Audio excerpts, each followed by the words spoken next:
Good evening. Welcome to the June 21st, 2017 Board of Education meeting.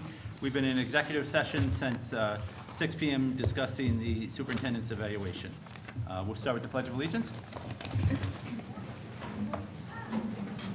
I pledge allegiance to the flag of the United States of America and to the republic for which it stands, one nation, under God, indivisible, with liberty and justice for all. We'll start with introductions. Dave Hurst. Jonathan Fishbein. Joanne Cunningham. Michael Cooper. Jody Monroe. Matt Downey. Lynn Lenhart, Charmaine Widgesinger, Christine Beck. And Judy Kehoe. And I believe we have no participation in government students, right? If we do, you're in trouble. You missed the deadline. Okay, moving on, the approval of the minutes of the June 7th, 2017 regular board meeting. So moved. That's the first and second. Any discussion or changes? No, being none. All in favor? Aye. Any opposed? Any abstention? That item carries. Next, we'll have the superintendent's report. Ms. Monroe? Thank you, Mr. Downey. So you can see we have a lot of guests here this evening for the last board meeting of the year. So we have some individuals who are going to be introducing many students who have had some great accomplishments. But we're first going to begin with introducing Oliver. He is our therapy dog, our reading dog at the elementary schools, and he is retiring after this year. And so Happy Shara is here, and she's going to tell you a little bit about what Oliver has done. And Mr. Kay is here, who's had Oliver in his building for many years. And we have some photos that people sent in on. You can see all the kids reading to Oliver. So we wanted to just recognize him and give the board an opportunity to finally meet him. So Happy, if you want to just share some information about Oliver. Sure. This is, you can see Oliver looks pretty much the same in every picture. Can you just speak into the mic just because it's Sure. being recorded? Yeah, You can lift that right out. I can. Just the Wow. Like that? And hold it? Oh, I know. Look at that. Oh, that's, you've probably seen the Read posters at the library. So that's Oliver's school picture. That was third grade. These are my 3 dogs and my 2 other dogs that are picking up the slack. Excelsior Magazine did an article, and this was a photo shoot at Hammergrail with 2 boys. And this is kind of classic. Some of these kids are actually in 5th grade now, aren't they? Yeah. And they read to him in 1st grade. And the older kids really get a kick out of seeing him and remembering reading to him. So he's a therapy dog with Therapy Dogs International, and they have a program called Tail Wagging Tutors. And the idea is that kids will read to dogs. Kids who are nervous about reading or maybe have speech issues will be kind of more comfortable reading to a dog. And what I didn't anticipate was really how excited the kids get about reading to him.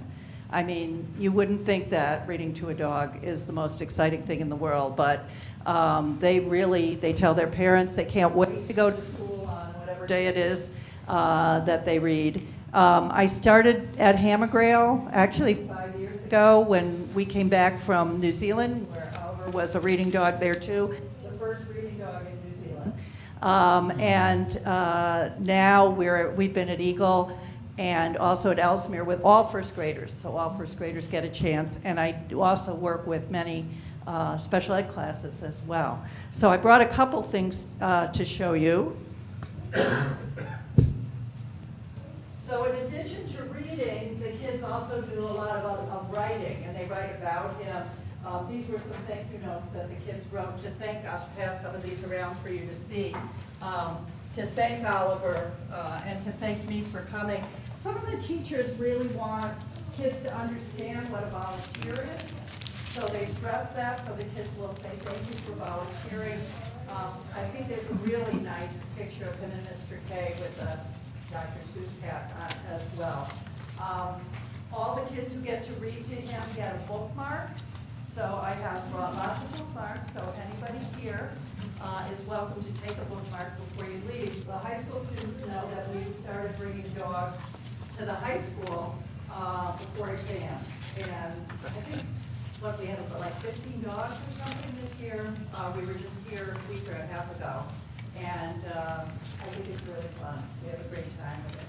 I also do Albany Medical Center, BOCES classes, all the classes for the deaf, all over the place. So I've been busy. This is my retirement gig. Not a bad one. So I'll leave my bookmarks here. So Oliver's retiring. He's going to be 9 in July, which is getting up there for the Beach Mountain Dog. He also has a fairly rare kind of cancer he's being treated for.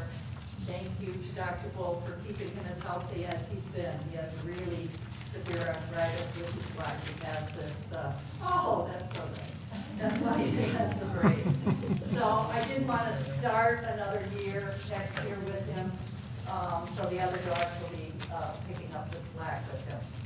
He would still like to go, right? Yeah, he's a pretty laid-back guy. Those were some cards that the kids made for him after he had ACL surgery. So that was a really nice thing they knew that had happened with him. Mr. Page, do you want to add anything more? Oh, sure, absolutely. About 5 years ago, when Happy came to see me, not really a big dog person, never had a dog. I was kind of nervous around him, so I was kind of skeptical in the beginning. I fell in love with Oliver the first time he and Happy came into the building. Now Happy, when she walks around the neighborhood, I kind of stalk Oliver now. If I see her walking, I'll go maybe chit-chat with her about the Mets, but my real purpose is to see Oliver. Oliver and Happy have done a phenomenal job with the children. I mean, they've just built their confidence as readers, helped them with their problem solving, talking things through with Oliver. And Oliver just lays there. The kids are right there with them every step of the way. And for me, it's just beautiful to see the interaction that they both have with all the children at Hammer Grill. So Happy, it's just been a real pleasure having the opportunity to work with you and Oliver and the impact that you've made on our children at Hammer Grill. When Oliver and Happy walk in, the kids kind of part. It's like a rock star. And Oliver knows it, because Oliver has a special walk going through the hallway, and it's just, really an amazing thing to see. You both have done. I can't thank you enough. And in the fall, Thank you. it's going to be Bruno Mars. Bruno's coming in, so we'll be set and ready to go. Thank you very much for that. Thank Great. you. Our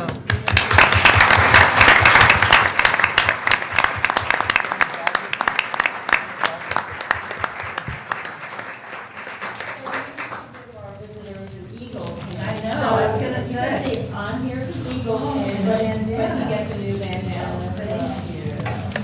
Congratulations, Oliver.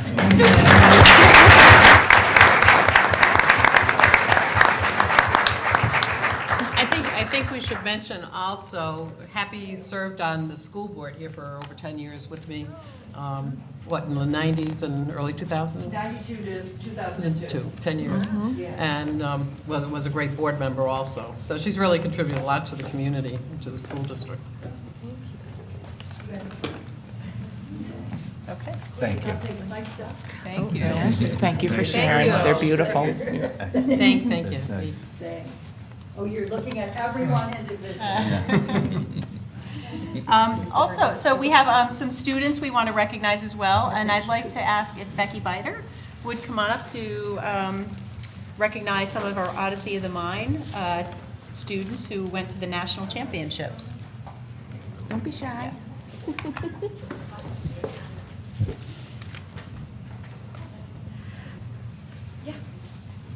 This is funny. They get up and perform in front of all these people, and they're afraid to come up here and stand with me. So, we are one of the Odyssey of the Mind teams from the middle school, and these guys have been together. I think 3 of them have been together since 4th grade. Odyssey of the Mind is a creative problem-solving competition. There are 2 parts. The first part is spontaneous, where they basically walk into a room and the judges say, here's your problem, you have 2 minutes to think about it and 4 minutes to solve it, ready, and go.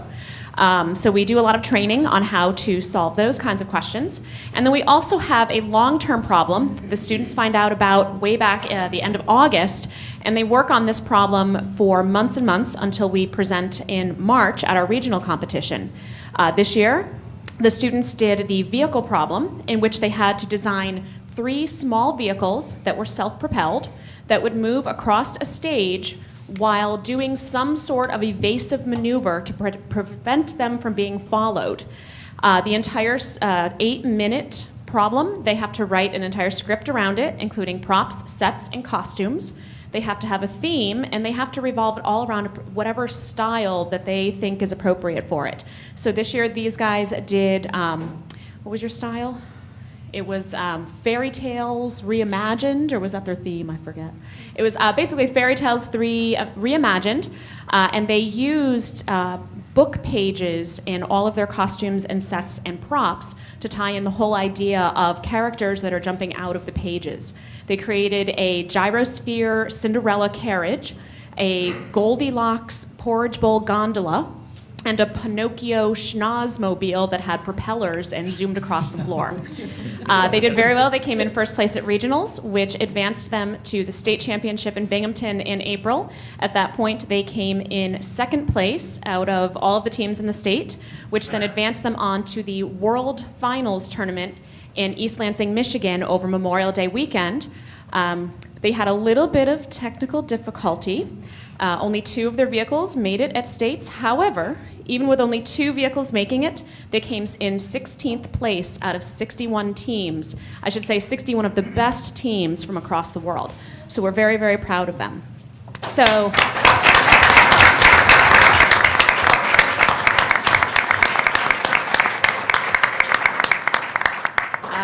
we have Lillian Biter, Charlie Blanchard, Fiona Castle, Tyler Novak, who couldn't be here tonight, and Claire Peretta with our coaches, myself. We have Leslie Perrin, and we have Ann Blanchard, who couldn't be here tonight either. And we would just like to take a second to thank the district very much for all of the support that they've given us, not just this year, but over the past few years, paying for registrations and helping us out with travel and things. We really, really appreciate it. We really feel that this is a great opportunity for kids to really hone in on their problem-solving skills. And this has just been a fantastic group of children, and we're really, really proud of them.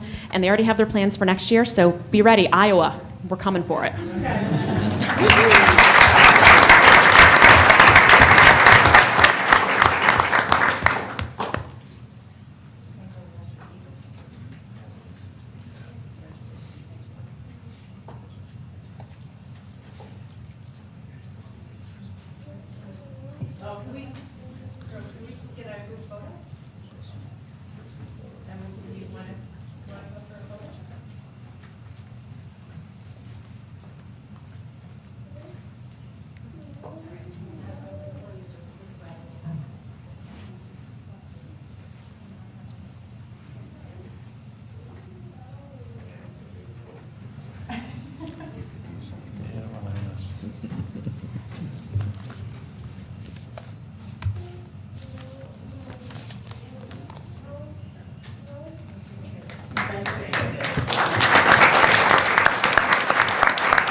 Students from The Wizard of Oz, Mr. Dashu. Oh, there you are. I didn't see you in the back. You want to come on? Mr. Yura?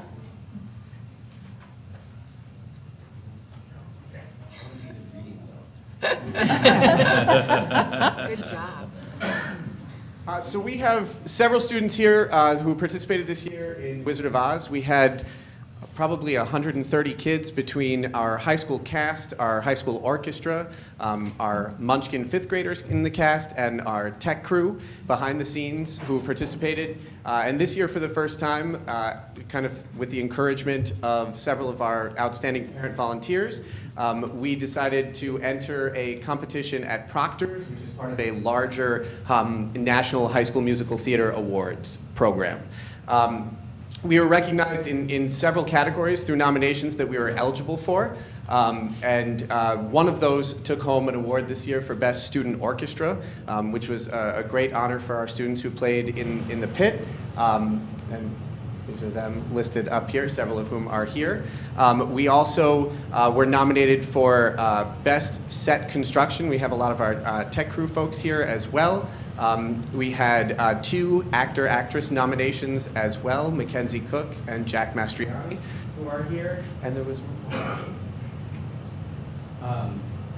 Best Musical. Best Musical. Best Musical. That's it. We did yes, they did the Jitterbug, which had a lot of dancing. And Best parking lot. yes, Do we have that? that was nominated as well. So we were very happy with the outcome, but the tremendous work both by the students and our parents who stand behind the scenes and do a tremendous amount of work. Our names are listed up there, but we have a group of probably 50 parents who really run the show, led by Colleen Bonacci and Sandy Myers, who are outstanding, but they certainly didn't do it alone. We had many others who helped as well. And we're happy to recognize those students who are here tonight who played a part both behind the scenes in the pit orchestra and on stage for the Wizard of Oz this year. Do you want them to come up? Would all the students who actually participated in the show come on up? I know there's 185 of them.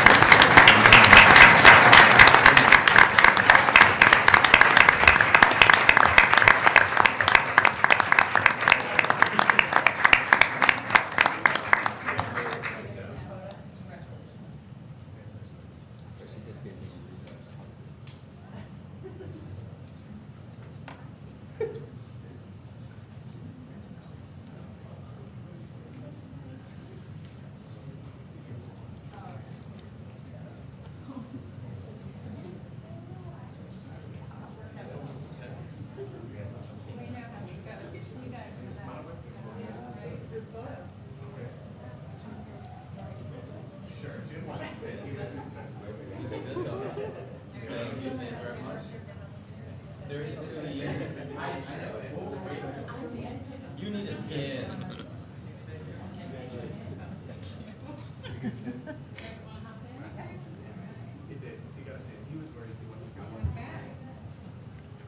I'll balance it out.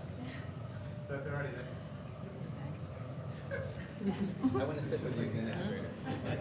I'm always in tight. Goodbye.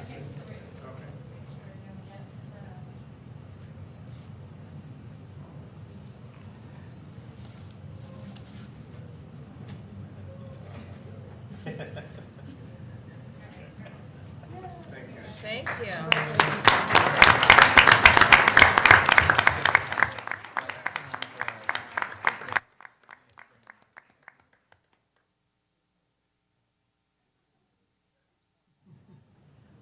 Next, we have our masterminds. Champion Mr. O'Reilly, you want to come on up?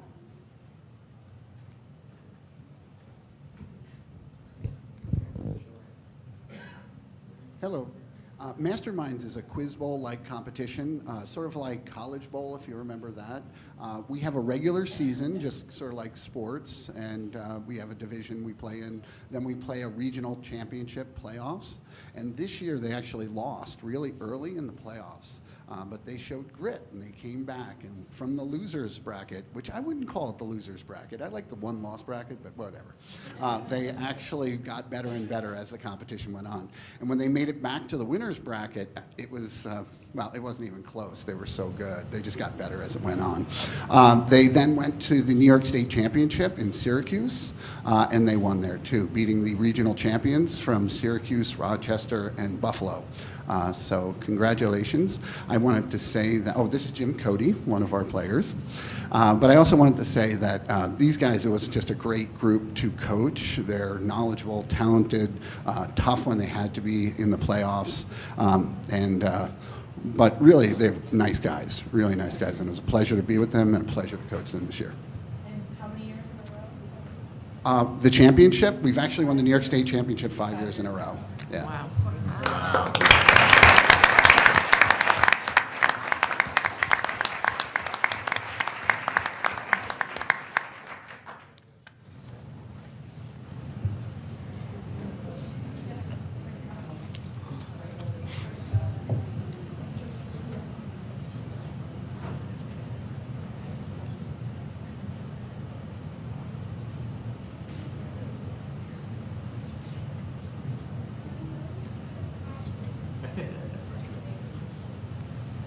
And last but not least, Mr. Keys is going to wrap up our spring sports season and share a few highlights with you. Thank you and welcome everyone. Congratulations to all the students who are being recognized in other areas tonight. It's been an incredibly successful, exciting year for Bethlehem Central Athletics all year. And as we do every season, we want to honor and recognize our scholar athlete teams, as well as a few athletes who have had just incredibly special seasons. So every season, New York State Public High School Athletic Association recognizes schools that have been designated with scholar athlete status. Those are teams with team averages above 90. So we're thrilled that we had 4 teams this spring: our girls lacrosse team, girls outdoor track and field, our girls softball, and boys tennis. All an incredible job. So we're very proud of those teams. So, of course, as we all know, this time of the year is an extremely busy time of year, and unfortunately, all 3 of my athletes, I don't believe, are. Oh no, we have one. Thank you. There he is. All right.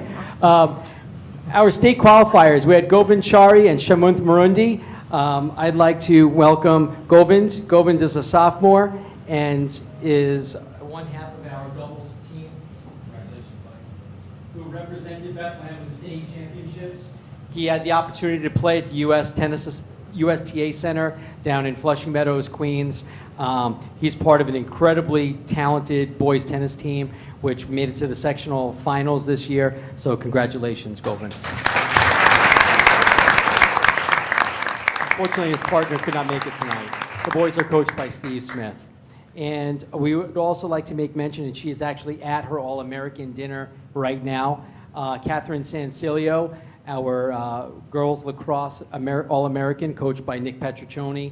As I mentioned, she was an All-American, scored 56 goals, had 25 assists, and will be attending UAlbany on an athletic and academic scholarship in the fall, where she will be teammates with Kaylee Rickard, who is a 2014-15 graduate from Bethlehem Central, and that was our last girls lacrosse All-American. So they'll be reunited once again. But thank you, everybody, for your support, and we look forward to getting to work in the fall.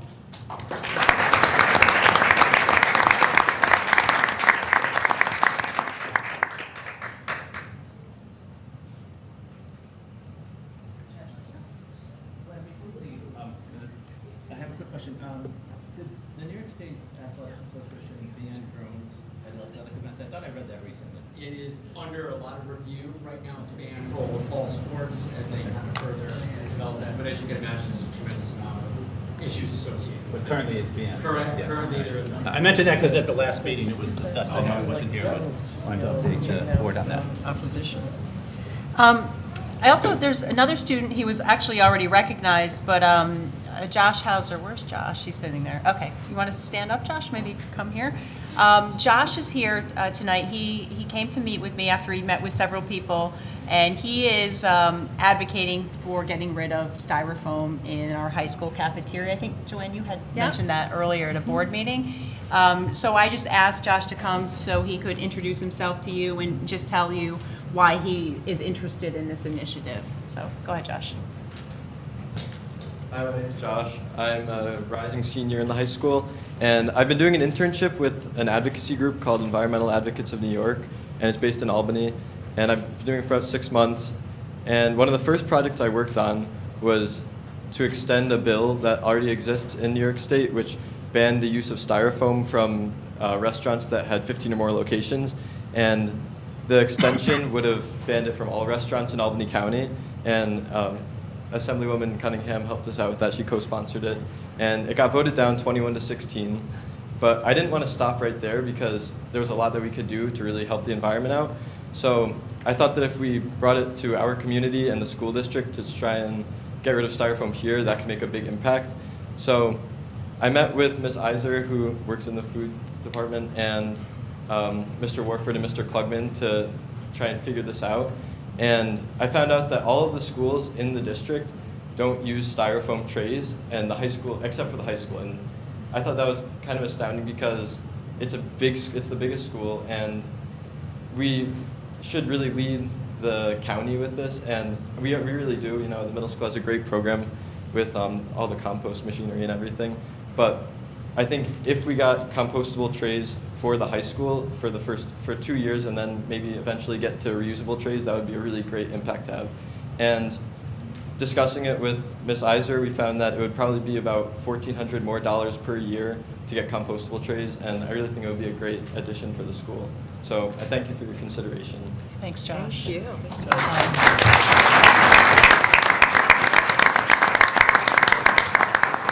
And you're going to from Ms. Iser a little later on in the food service presentation, and she'll follow up with a little more information on that. So thank you, Josh. And finally, just a couple more announcements. I just wanted to announce that shortly after we found out that we were named by Business First as a top school district, the Albany Business Review named Bethlehem Central the #1 school district in the Capital Region as well. So I wanted to congratulate the staff, and the students who are here this evening are the reason that we do continue to be a top school district, and the support of the Board of Education. So thank you. And a special thanks to Matt Downey and Joanne Cunningham. This is their last board meeting ever, I think, unless they decide to come back. It's really been a pleasure working with both of you over the years, and your commitment to the district is definitely superb, and we look forward to having you still stay involved in other capacities as we move forward. If I can convince Matt to just come back from retirement. So thank you.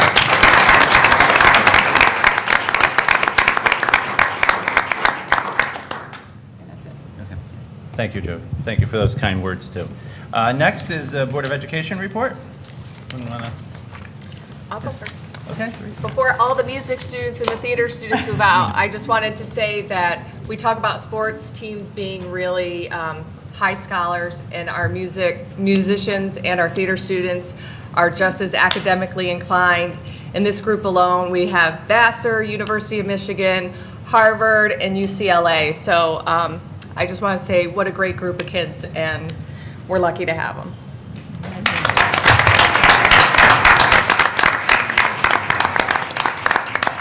Can I go next? Because I just want to say, before Josh leaves the room, thank you, Josh, for your leadership and really jumping on in a big way, a big advocacy issue. I'm glad to meet you in person, and keep up the good work, so thanks. You'll make a big impact in the district. Yeah. I'm sure we'll proceed down that path. Can I come back, though? And I'm going to apologize in advance to Dave. It's that time of year, so I have a couple questions on Regents. Could you explain what curving up and curving down is on a math or science exam? Okay, so Regents exams are not curved. Okay. They're scaled. Oh, scaled, okay. So here's the issue. Because so many schools use Regents exams as final exams, the state was sort of pushed in a position to continue scaling exams from 0 to 100. Ideally, they would prefer to scale them either out of a scale like 800 like the SATs do, or like a 1 to 5 like the AP exams do. And that's actually something that's on their roadmap. I believe next year it's going to be proposed to the Board of Regents that the scale be changed from the 0 to 100 as currently constituted to the 1 to 5 scale, which will then force schools to not be able to use them as final exams. But it's not a curve, it's a scale. And the way the scale setting works is essentially after the first administration of each exam, a committee of teachers from across the state come together. You basically have all of the exam questions and field tested questions in a booklet. It's called bookmarking. You kind of flip through until you get to the question where you figure a student that would just barely pass this exam, at what point is there a question that would be sort of above their ability level? And everybody in the room sort of does this. And then you give the page number to a group of psychometricians who then figure out what the cut score should be based on that metric. So when a student gets an 85 on a Regents exam, it's not 85%. It's not intended to be 85%. It simply means mastery. So essentially a score from 85 to 100, all of those scores are really the same. They're a 5. On the math exam, all the scores from 80 to 84, it's really the same score. It's a 4, and so forth. So and a lot of people try to refer to it as a curve, and then sometimes a reverse curve, because you say, well, wait a minute, the true percentage that I got correct was an 89%, but how come the score the state tells me is an 87? You're sort of reverse curve. It's not, again, it's not a curve. The 0 to 100, if you look at their scale, it doesn't say 0%, 1%. No, it says 0 to 100. It's just a numeric scale that could just as easily be 1 through 5. It could be 0 to 800. It could be 0 to 400. 0 to 439, like some of the elementary assessments. So that's sort of the rationale behind the way that scaling works. Now, was it changed for this year, or has it been the same for several years? They keep it the same for several years. I don't recall, if some of them may have changed this year. I don't recall, but they tend to keep them the same for 2 or 3 years, and then they revisit by doing what they call scale adjustment factors. So you could, technically, I'm just using this as an example, let's say it was a 0 to 100, because they do convert it to the raw score. They take the correct? raw score, And which then says, they for convert some it. exams, there might be 86 total points. It's then scaled to 0 to 100. And again, the reason percentage doesn't make sense is all of the free response questions are based on, are scored on a rubric. So in other words, a question might be worth 4 points. And if you round it incorrectly, you lose you get a 3 out of 4. That doesn't mean you sort of answered 75% of the question correctly. And you can see that having such a small-sided rubric, 4 points, any one mistake, if you make that sort of repeatedly, that can have a huge impact on your rubric score, but that might not necessarily have an impact on the overall scaled score. So if that makes sense. this just leads me to the next question, which kind of goes to last year's kind of discussion. So if you have an 85 to 100, it's scaled to a 5. Mhm. But, so they're all mastery or above mastery with the 5. But those grades are still counted at 20% if it's counted as a full, Or 16.666. or depending. 16.66. I still raise concerns with that based on how it's out of our control, how the Regent scores those exams, and how it could be detrimental to the students. And I still, I haven't run this year's numbers, but I think looking historically at the last few years, I mean, we did show that depending on the level, actually, for the upper level students, the Regent score actually increased their average. For the on-grade level students, it tended to be approximately the same or increased slightly. And for the Excel level students, it tended to be about the same. So it was not, by and large, it was not negatively impacting our students. If anything, it was inflating our students. I would just be interested, I think I would be interested in data at, when we have all the scores, just to see how many students had an A average for 4 quarters or 5 if they had a midterm that we created. And then with the Regent score, did Again, it bring it? unless the trend drastically changed this year from the last 5, I don't anticipate, again, I anticipate most students that have, say, a 90 average, their score in the Regents is going to actually be higher than that 90. We could But definitely. I'll run it again. Yeah, I'd just be For curious this to year's see, and I exams. think it's more with, I think it still goes to algebra. I think it still hones in on one of the math classes. That's what I hear mostly about in the community is, my child had a 94 and they got 4 wrong on the Regents exam and they got an 83 with the conversion. And now, they're dropped below. So I'm just curious Okay. to see that. Yeah, no, I'll run it again. And you said next year they're not going to be used as finals? That's one of the proposals. Oh, no, I didn't say it wouldn't be used as a final. The state is proposing to go to a 1 to 5 scale. That was one of the, which if that happens, you have no choice but to not use it as a final. I don't think it's just math, 'cause my daughter said, she was talking about the reverse curve, I had no idea what you were talking about. Yeah. Typically, kids refer, chemistry and physics historically has had, again, it's not really a curve, but it's perceived to be reversed Yeah. because the true percentage doesn't match the scaled score. Yeah, got it. Anyone else? Yeah, go ahead. Yeah, I just wanted to say a couple things at my last meeting. One is I wanted to thank the folks in the Bethlehem community. It has been a privilege to be on the board, and I just want to thank you for the privilege of electing me to serve 4 years on the board, 1 full term, and then an additional time frame. I also I came here with some issues in mind, as I think we all do. You become interested at a governance level, and one of them was food. And I just want to thank Alyssa for doing a lot of really good, productive, positive work, and we're going to hear about that shortly, in sort of livening up and enhancing the options for students. Healthier choices. I had the opportunity to try some of your samplings, and it truly, you've done a lot of great things, so I appreciate that. I think we have more work to do. I still hear about some of the snacks that are available that are not healthy choices that I think are, I'd be interested to hear about, really digging down into where the sales increases are. But I think you've done a tremendous job with that. I also just want to say that the other issue that I'm really interested in, and I hope the board continues to focus on, is what I would call culture. And I still think about one of the most powerful presentations for me was the survey, the student surveys. And I still remember some of the data points at the elementary, middle school, and high school level. And one of the things that I still think about is those questions about, for children, do you have someone at school that cares about you, or you consider a friend? And the data's pretty good, really good for Bethlehem, and only 91% or something of, or 91% of the elementary level said, yes, I have a friend, I have someone that cares about me. The middle school, that number goes down a little, and then the high school, of course, goes down a little bit more. But it always kind of bothered me, because that meant that whatever the number was, 8 or 9% of elementary kids don't have someone that they consider a friend. And to me, that was a lot to still think about 8% or whatever the, I may be off on some of those numbers. And then as we get to the middle school, those numbers kind of grow, they creep up a little, and as I said, at the high school, they creep up a little bit more.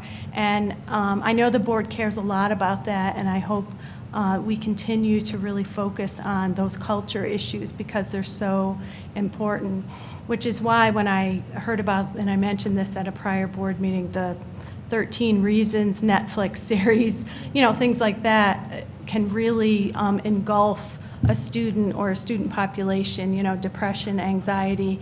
Being in high school is hard. Being in school sometimes is hard.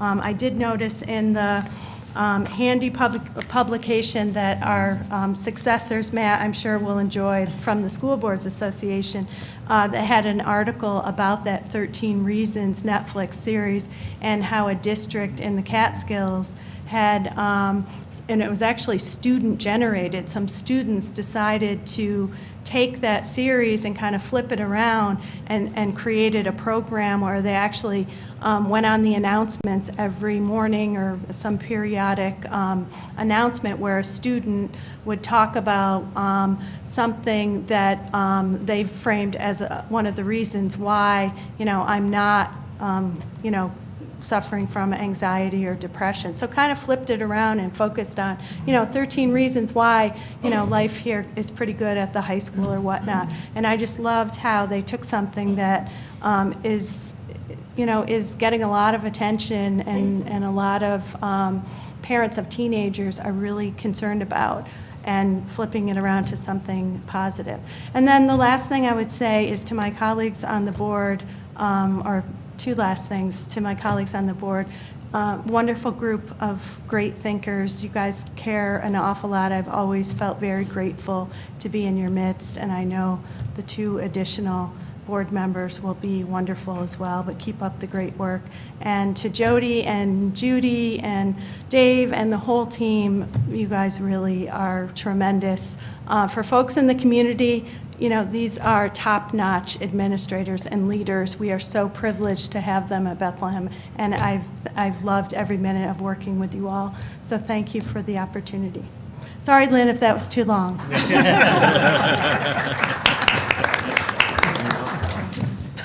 I guess I'll end by also thanking the community. I'm finishing up my 9th year on the board.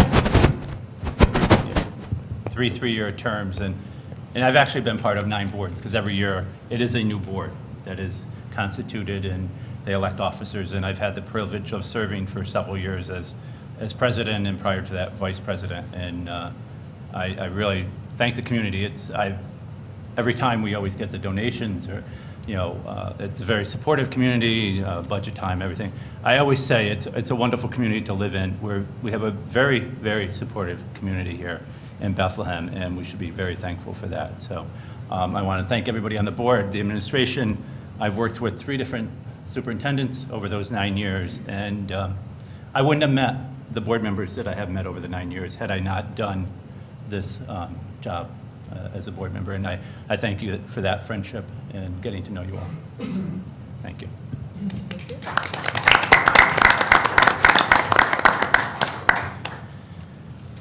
Next, we'll have a presentation. It's going to be a continuation of the Clarksville Elementary. I know last board meeting on the 7th, there was much discussion about it. I spent the afternoon watching that video so that I'm fully apprised of the discussions that happened, and I personally want to thank everybody who came to the meeting, and especially to those who spoke out and expressed their opinions. Good evening. I also want to point out Dan Harp. Dan, you want to raise your hand back there? He's from the Capital Region Planning Commission. Some board members thought it might be a good idea if he were here this evening to answer any questions you might have.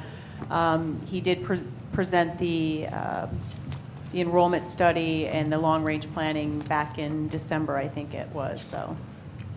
So basically, tonight's presentation is to follow up on questions that were raised from our last meeting and hopefully answer any remaining questions that you might have. One of the questions that came up is, what is the overall census data telling us? And this is from the town of Bethlehem. And you can see from 1980 to 2000, there was a large growth in the town of 39%. From 2010 up projected to 2020, projecting to have about a 4% growth, and from 2030 to 2050, about a 6% growth. So you can see that the town's growth was significantly higher than it is currently, and again, the school district's enrollment was going up significantly as a result of that. The Bethlehem enrollment, again, this is a slide that we've shown frequently. You can see that overall, our high point in our enrollment was back in 2004-05, and you can see that over time, it has continued to decline to just over 4,400. Jody, can you go back to the previous, the one on town population? Yes. Is that population just within the Bethlehem Central School District boundaries, or is that the whole town of Bethlehem? Because we have Ravenna, Queens, Selkirk, and we have Guilderland school districts within the town of Bethlehem. This is just the town of Bethlehem. So it's the entire town. It's Right. not isolated to the boundaries within. Correct. Okay.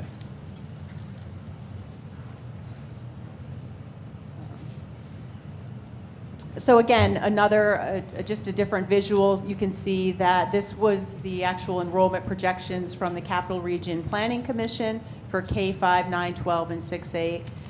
You can see that the elementary level has taken a larger hit so far, and that trend will continue through the middle school and the high school. Again, projected up through 2021 to just over 4,100 for our total district enrollment. One of the questions that was raised at the last meeting was, what is our capacity in our current 5 elementary buildings? So let me just explain about how I came up with the capacity. This is our current enrollment as of June 5th. So obviously over the summer we do tend to get students who move in and move out, so that will fluctuate a little bit.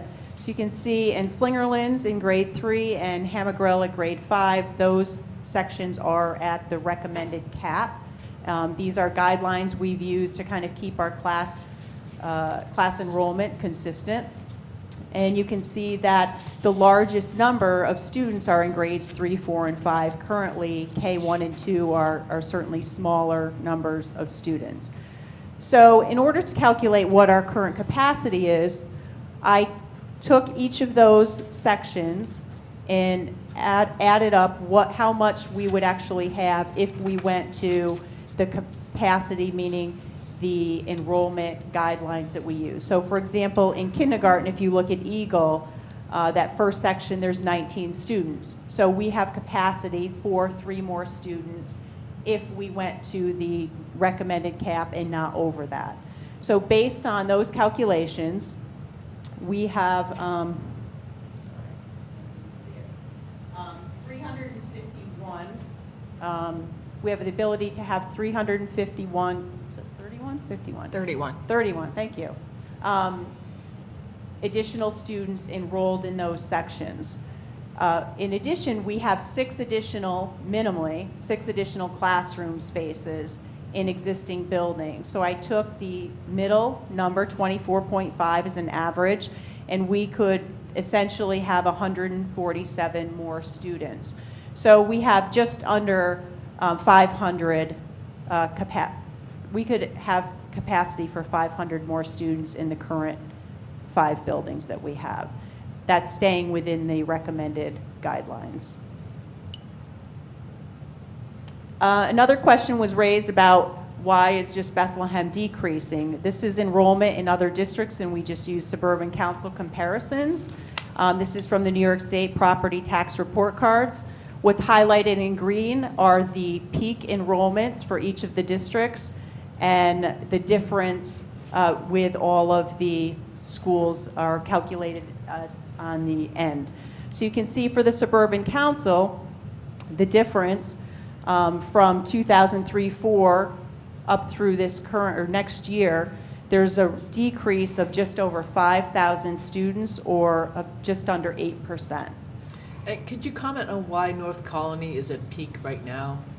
So North Colony is back up to where they were. They had a merger with Maywood, and they also have a large amount of, or Maplewood, sorry. They also have a large amount of land in Cohoes area that is being developed. That was part of the reason they put forward a bond earlier in this year, and they're proposing to actually move their 6th grade. They're the only district, I believe, that has a junior high, 7th and 8th grade. So they're proposing to bring their 6th grade into their, what'll then be a middle school, and expand keep their elementaries at K-5. Okay, thank you. Yep. And now I'm going to turn it over to Judy Kehoe in regards to a question that was raised about development in the town. So we did reach out to Rob Leslie at the town to get the most current information from them regarding current development. So Judy.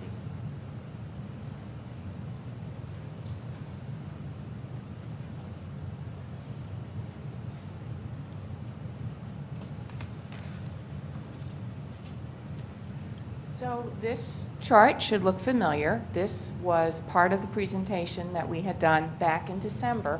But what we did following our last board meeting was we reached out to Rob Leslie again to say, what are you seeing now? And do you have any changes that we should be aware of, that we should be taking into consideration as we're looking at these projections? The 2 developments that are on the bottom that are in the orange box, College Park and Stonefield, are newly approved since the last time. And with that addition of about 40 extra housing units, you can see it's not something that's happening all in one year.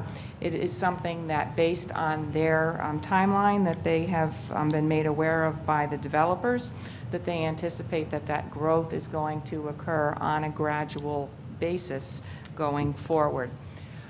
It's also interesting to note that the second largest entity that's on there, the Newell Place Phase 1, that is on our residential list, but based on the type of development that is designed for empty nesters. So while it looks like it could be a potential significant increase in homes with children, in fact, that is not how they are marketing that particular project. He indicated that those are smaller lots, smaller homes, and they have a first floor master bedroom.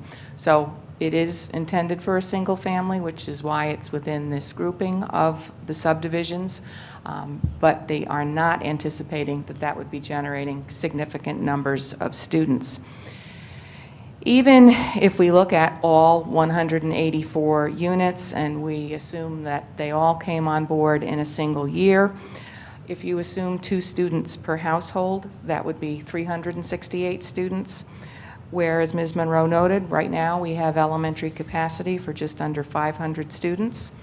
We still would have the capacity even with these planned developments. Keep in mind that as the 5th graders move up, the kindergartners come in, and with that cycle, with the larger classes moving up, This would not appear to cause any issues with the capacity projections based on this growth.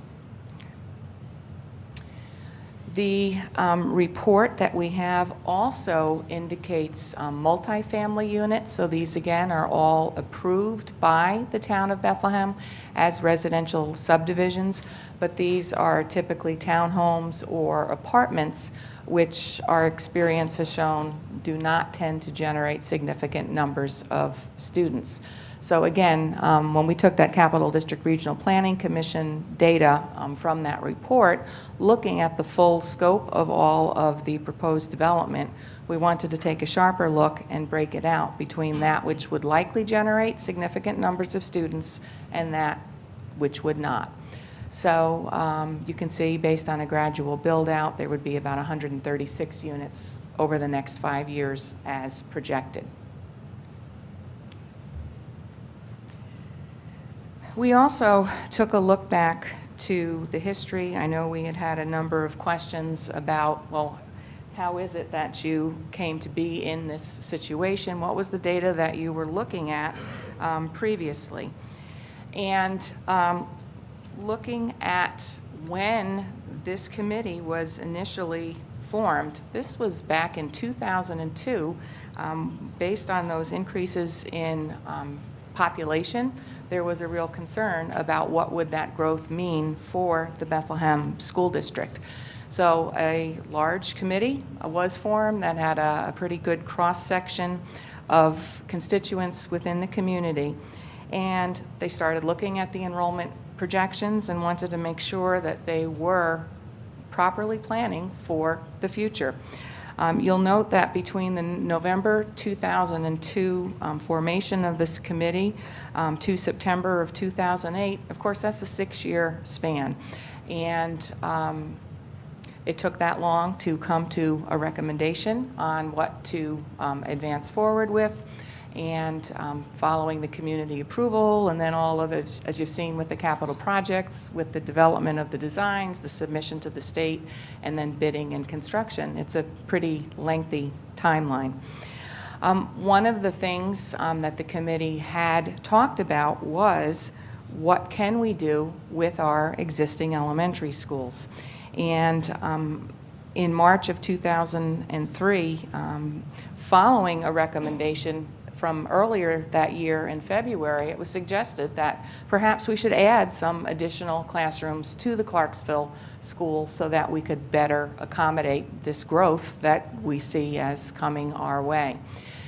And through the discussions with the committee, there was some resistance to making that kind of an expansion, and the board at the time had said, you know what, let's come up with some other alternatives that we should be able to consider. And that yielded the 3 items that are listed there in April of 2003, which included an expansion of 8 classrooms at Clarksville, building another school and not using Clarksville, or a hybrid, building a smaller school and adding 2 classrooms at Clarksville. Ultimately, that was the option that was approved by the board and by the voters, which was to build a 12-classroom elementary school over at Eagle and then to add 2 classrooms over at Clarksville.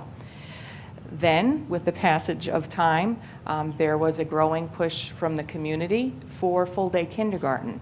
So taking advantage of the Excel funding that was available at the state, that was used to accommodate an expansion at Eagle and then also to expand the kindergarten classrooms in each of the other buildings with that money. So September of 2008, Eagle was opened, and we had our 6 elementary schools. And then at that point, we had the significant economic downturn that hit. And following 3 years of some significant cuts in our staffing and in our programs and extensive community meetings, the request was, you know, as painful as it is to even consider closing a school, we need to do something to preserve the budget and to minimize additional cuts to the program. Obviously, nobody wanted to close the school, but that, in fact, looking at the savings that were available, notwithstanding, keep in mind the debt service was still outstanding on the building at that time. There were 11 years remaining on the debt service payments and the stream of the building aid. That decision had been made, though, because of the operating costs for the staffing. There was still a net fiscal positive to the budget that enabled the other programs to continue. So many difficult options. But Judy, do you remember when the town had the moratorium on building? What year that was? I mean, it was after 2003. But it was, I think, before 2007, because at that point, that's when, with housing not being completed, then that's where we started to see, the first time we started to see enrollment maybe not going the way we originally thought it was. I want to say 04, 05, but I'm shooting from memory, so I would want to confirm that for you directly with Rob Leslie. Okay, thanks. I think it was. One of the other questions that had been talked about is, where on earth did you come up with this value that the appraisers have for the $411,000? And one of the things that is considered when the appraiser comes up with that value is to look at comparable sales. There have been a number of other schools over the last many years who have gone through the same scenarios that we have and had ended up facing declining enrollment and budgetary pressures where they made the decision to close some of these schools. And the schools that had been cited as comparable to us were similar in age, similar in condition, similar in terms of their location, similar in terms of when they were active schools. There were significant amounts of renovations that had been done in order to keep the buildings in good condition for the instructional program. This particular school, Sand Lake Elementary, ended up selling after over 200 days on the market for about $385,000 and was being converted to high-density residential units. There was also the Mariahville School, where it had been listed at $600,000. Not only did it spend 365 days on the market initially, they lowered the price, put it back up for another 614 days. Total days on market, 979 days before it ultimately sold. And it is also slated for residential conversion. Again, this kind of fits with what we've talked about, that they're very unique buildings and they don't tend to lend themselves for many things beyond schools, municipal facilities, or in this case, converting over to residences. The other comparable that had been looked at was in Glenville, and of note, 1,100 days on market and had been sold significantly below their initial asking price, and is to be used as a private school going forward. So other properties were out there that were similar, and our appraisal, there are adjustments that were made so that the appraiser, when coming up with the value for Clarksville, would factor in those things that were unique and that needed to be valued either higher or lower. So all of that went into determining that $411,000 market value for the property. So there are certainly costs involved in maintaining a vacant building. As we've talked about at all of the prior meetings, it's about $31,000 a year if nobody is in the building and we're just maintaining heat, so that we're not dealing with frozen pipes, doing pest control, and just minimal upkeep on the building to keep it in decent condition, plus insurance costs. As a vacant building, we would imagine that there would in fact be some vandalism that would be going on that could add to our costs. Obviously, we would hope that would not happen, but that is something that could increase our costs. That insurance cost, is that what we currently are paying roughly? Yes. So I believe vacant buildings are more expensive to insure, so we don't know what it. And I did not get a quote for that at this time, but certainly if there were claims because of vandalism, that also would push that price up. So these are all estimates. It's a reasonable prediction of what we would see going forward based on what we know now. The bigger cost that we've been trying to make people aware of is, and part of the reason why the appraisal came back at a lower value is because the building does need some work. We've had issues with roofing and leaks that we have had to address, and we can defer work as long as possible, but eventually, if we continue to own the building, we would need to put some significant dollars into the building. So these numbers that are listed all come out of our 5-year facilities plan, where the architects have gone through and identified the condition of the existing building systems and then identified what the costs would need to be in order to preserve the building. So the highest priority items is about $500,000 for structural work, replacing the roof. There's some deterioration in the steel framework that would need to be repaired. And the windows, again, this is if Greg Nolte were here, he would be talking about the envelope of the building. This is the type of investment that we would need to make to preserve that. Of medium priority, meaning it could wait a few more years into the future, is masonry and brickwork and some work on the doors, and that is about $542,000 based on their current estimates of pricing.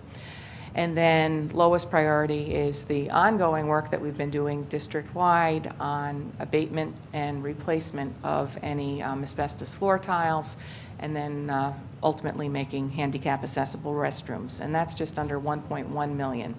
So if we, in fact, were to hold a building, our costs would be more than the $31,000 a year. It's just a question of how much more would they be. The Times-Union, coincidentally, had just run a story this past weekend that had featured the Draper School in Rotterdam that has been largely vacant since about 1986. And that was recently, it had been sold by the school many years ago. It had served briefly as a charter school, but it was just sold at a tax auction for $25,000. And the developer who bought it is converting it into apartments. The article featured a number of photos of the school prior to this sale, and it was pretty dilapidated and vandalized a moderate amount as well. So the question that we've been asking is, how many years would the district hold on to a vacant building, potentially at a great cost to the community, for future use that if we thought would be necessary, we would absolutely we would be recommending that we hold on to that building. Looking at the information that we have in talking with many other people who are very, in the field with reviewing this kind of data and making these projections, we're just not seeing that there is a future need academically for us to be reopening Clarksville as a school. So, these are the costs that concern us should this be a vacant building. So, the biggest question of all, does this agreement make financial sense? We have, in looking at the data, believe that, in fact, it does make financial sense for the district. If this proposed lease purchase agreement is not purchased, the sheriff will terminate the lease. And as we had talked about at previous meetings, His intention is to own the building and make the improvements that he wants to make and not be subject to any restrictions from a lease. With escalating payments, it just is not a situation that he is interested in continuing. So the lease ends July 31st. I don't think it would be reasonable to expect that he will vacate as of July 31st, 2017. But he has told us in no uncertain terms that if he does not have the ability to purchase, he will terminate the lease. So that means that right now, where we have been collecting in 17-18, we're slated to have $60,000 as the rental income, and then $24,000 in the in-kind security services. That, at some point during the year, is going to go away. We are concerned about the neighborhood impacts from having a vacant building, and potentially you could see impacts on the neighboring properties if you have a building that is dark and empty. We did also want to point out that for the 5 years, the sheriff has been a great tenant for the school district, and over the course of those 5 years, they have been an active neighborhood presence and a part of the Clarksville community. They have paid significant money to the district pursuant to the terms of that lease, $210,000 in rental payments alone, and then another $70,000 in those in-kind services. So not part of the selling price, but certainly part of the overall economics and the benefit that has come to the district from having a tenant. I had stated at the last meeting, I would love to have a tenant in this building for another 10 years.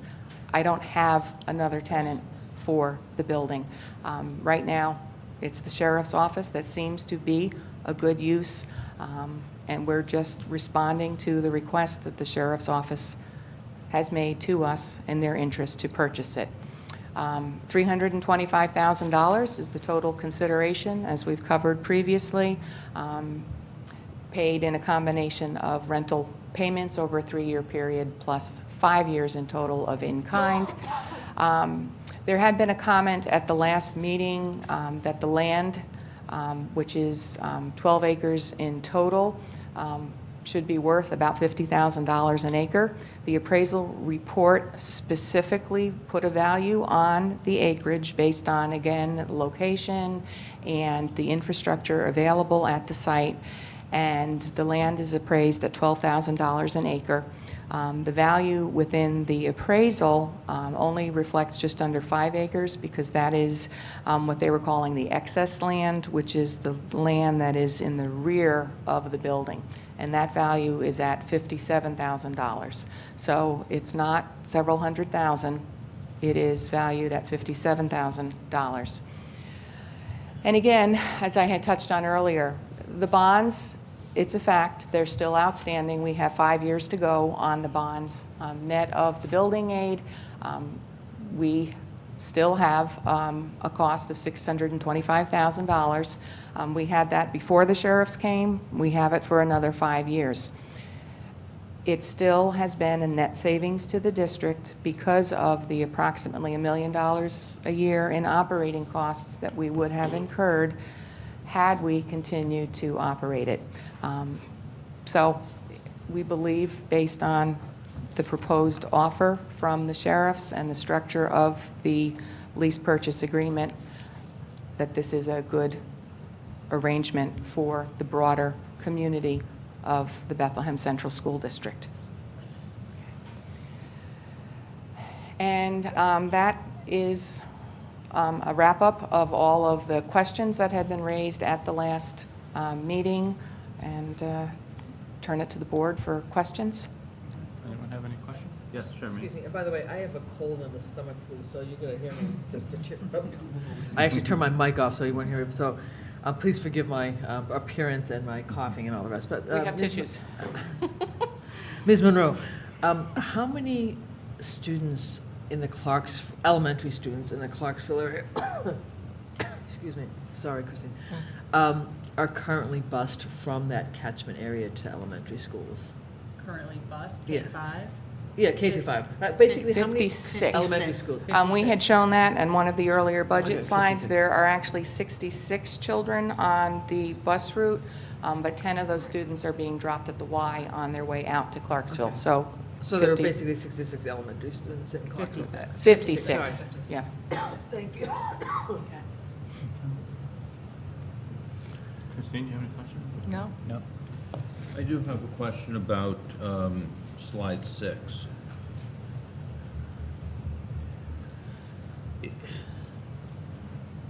Oh, There we are, yes. 6. Yes? Okay. I understand and clearly can see the decline if you look from 2003 to the projection for 17-18. But if you look from 15-16 to 17-18, of the 13 districts that you're showing, 7 of them are showing increases. While they're minor, they're still increases. And how do we not know that this is the change point? I look at this like picking stocks. You don't pick stocks based on 2 years or a slight uptick, but still, this could be a change, it could not be a change in the growth.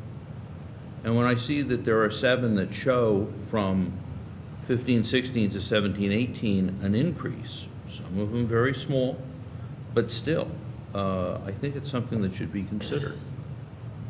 Are those districts more in line with up near the Global Foundries, and that could be a reason? I mean, which is not relevant to Bethlehem. I see Burn Hills, Boston Lake, Shenendehowa, right? Are the two you're talking about.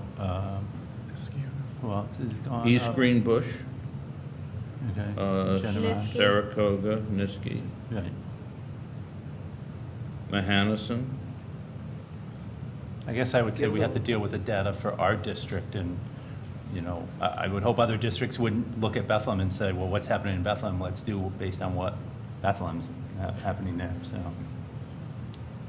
Thank you, Judy, for getting the comparisons. I think that was helpful for me to put into perspective the value of the building, to see the different variety of buildings in different school areas and locations and what their resale value was. And I also thought the population of the Clarksville student body that was being bused was a lot higher. I thought it was at least 150, and I'm surprised to hear it's so low. Any other question? Okay, do we want to open it to the public at this point, or do the next presentation? I do have another question, and I don't know if you have this, but when Clarksville was closed, do you know how many students were from Clarksville how many kids were being bused? I thought it was closer to 30. That's why I was. 38 or It was 30, that's why I was That's what surprised by the number of remember. 66. Okay. 56. 56, sorry. Yes. Thank you. So we'll open.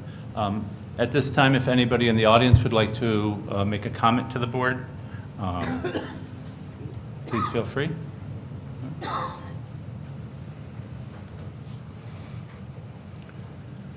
I just had a couple of questions. Sure. Yeah, and if you could identify yourself again, we're being taped. Can you take the microphone out?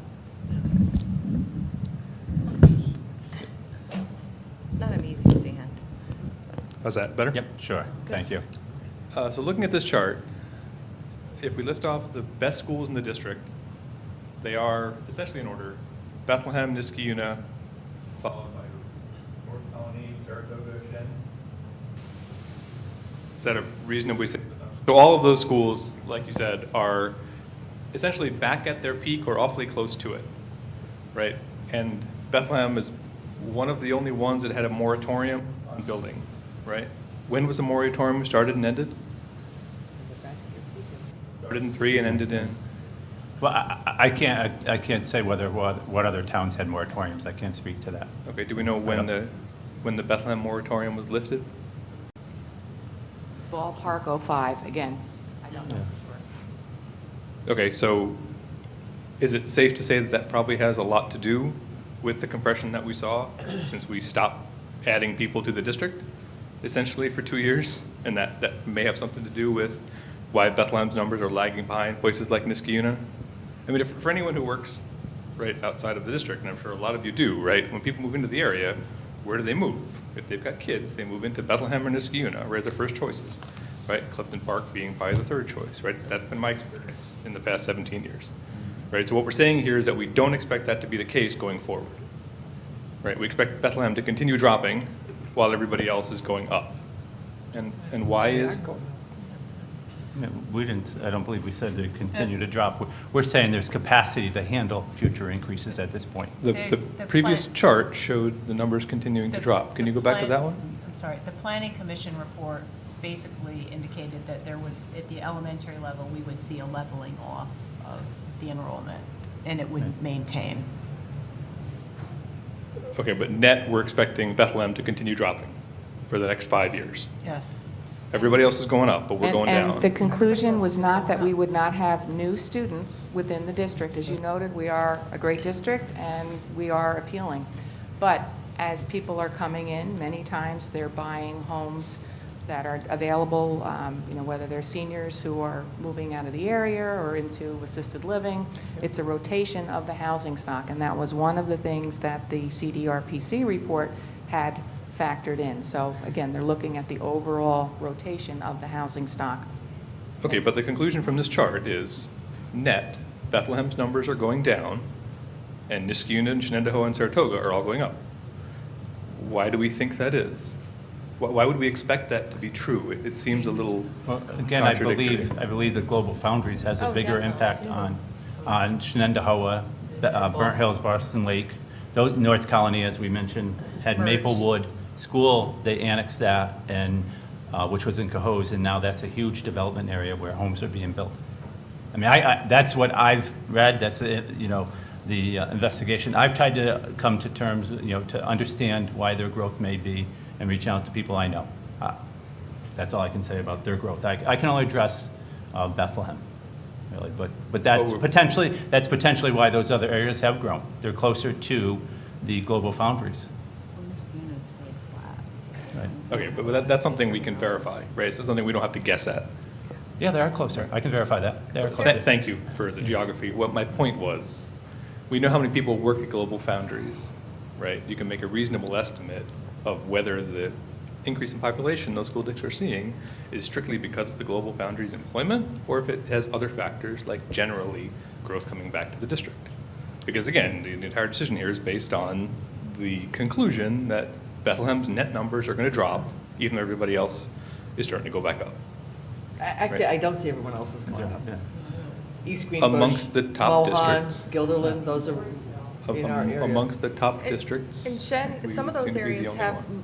lower tax bases, so our Shenendehowa, the taxes are much cheaper than they are in Bethlehem, and same for North Colony, but as Judy indicated, they merged, so they took on a student body. Guilderland's still down 400 or however many, 800 students almost. They looked to close Altamont last year. Guilderland's down 8 kids from last year. Not from last year, I'm saying from the I peak. understand I'm we're just looking saying at the from the peak numbers, I'm but- looking at the peak. Right. The but the percentage. question is this a steady decline, or was this a V? with But a they low did point look at some to, point? Altamont Yes. was almost closed last year. It was Yes. a big debate in their community, so they're having the same conversations we're having. They chose to do something different, but they thought the enrollment wasn't going back up. That's why they were looking to sell the building. Okay, and just 2 more questions. Can you go back to the chart where we had the options for Clarksville? Sorry, down 2? One more. Here? The That's the last slide. the history of the decisions that were Oh, made and when we, yes. there you go. There we go. Yeah. So I think a big concern for a lot of the folks in the district, I think, is if we close Clarksville, what is the likelihood that 5 years from now, 8 years from now, we're going to be talking about expanding one of the schools? Right? Because looking at these numbers, the price tag for expanding any one of these schools, right, to add 2 classrooms, right, 5 classrooms, is in the $8 to $10 million range. Right? Clarksville, 8 classrooms, 7 million, 2 classrooms, 9 million, right? Go to a smaller school. I mean, these are big numbers to talk about. So the bet that we're making is essentially, we're so certain that our enrollment is going to continue to go down, that we will sell a building and net nothing and risk having to spend $7 million 5 or 6 years from now expanding another school to make up capacity. That seems like an awfully upside down bet to make. Can I ask you, how many empty classrooms, Ms. Monroe, did you say you had, or classrooms that could be converted? You said something. At least 6 that are Six. empty. Okay. And existing. And that's before, I mean, and that's also with schools not currently capped off or meeting the cap, so we have additional space. Right. And what is our max capacity? 500 more students. Which is? 478, actually. How far are we under the max, or under our previous? Right there? Sorry, back one?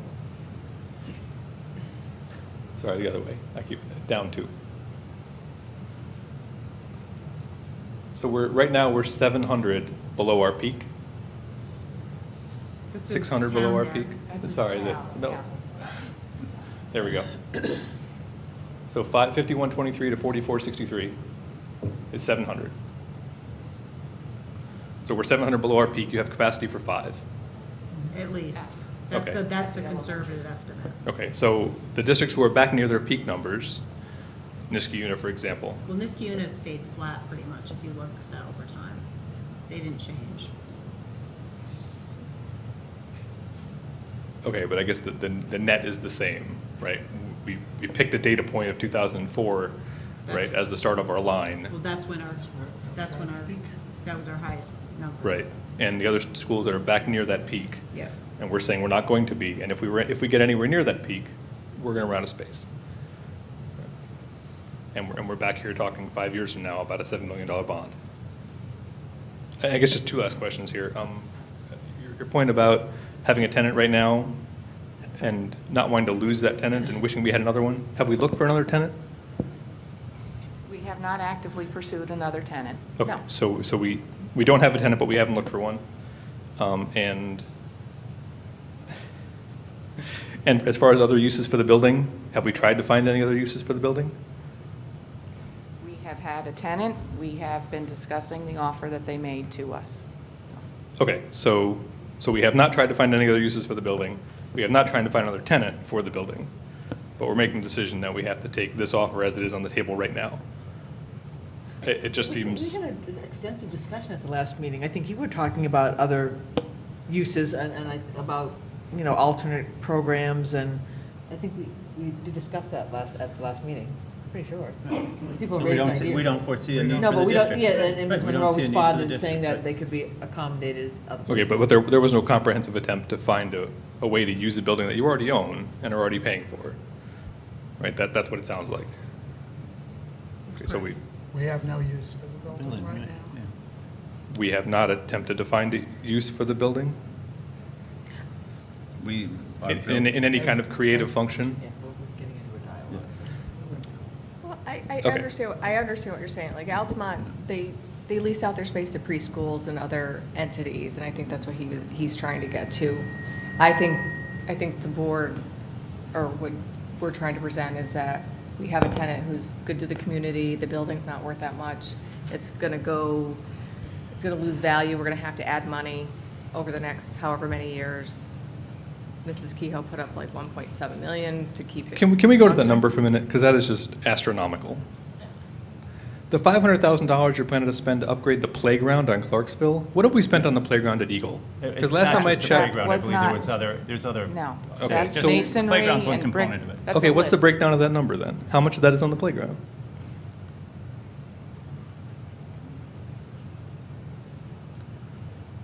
And have we replaced all the asbestos floor tiles in the whole district? Yeah. Again, this is from a comprehensive study that was done, that we're required to do for SED on a 5-year plan. Okay, That that wasn't a yes information's or been out no. there.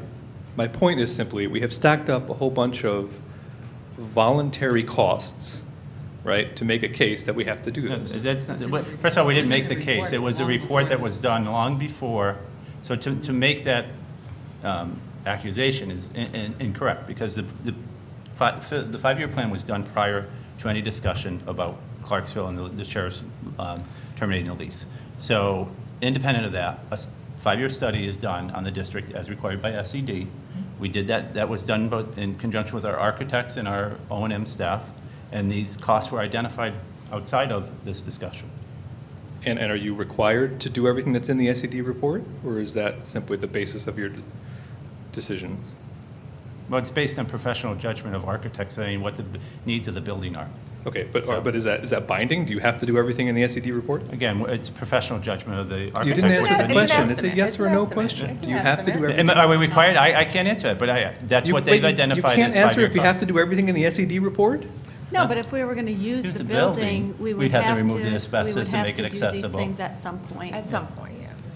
But aren't we removing asbestos, didn't we remove asbestos throughout the district in increments? We didn't do it all at once. Right, I asked And that's, I believe, why it's probably listed as a low Greg priority. about the It's asbestos. not something that has to be done right away, but it's ultimately a cost that's going to be I incurred. can give you an example, Harney.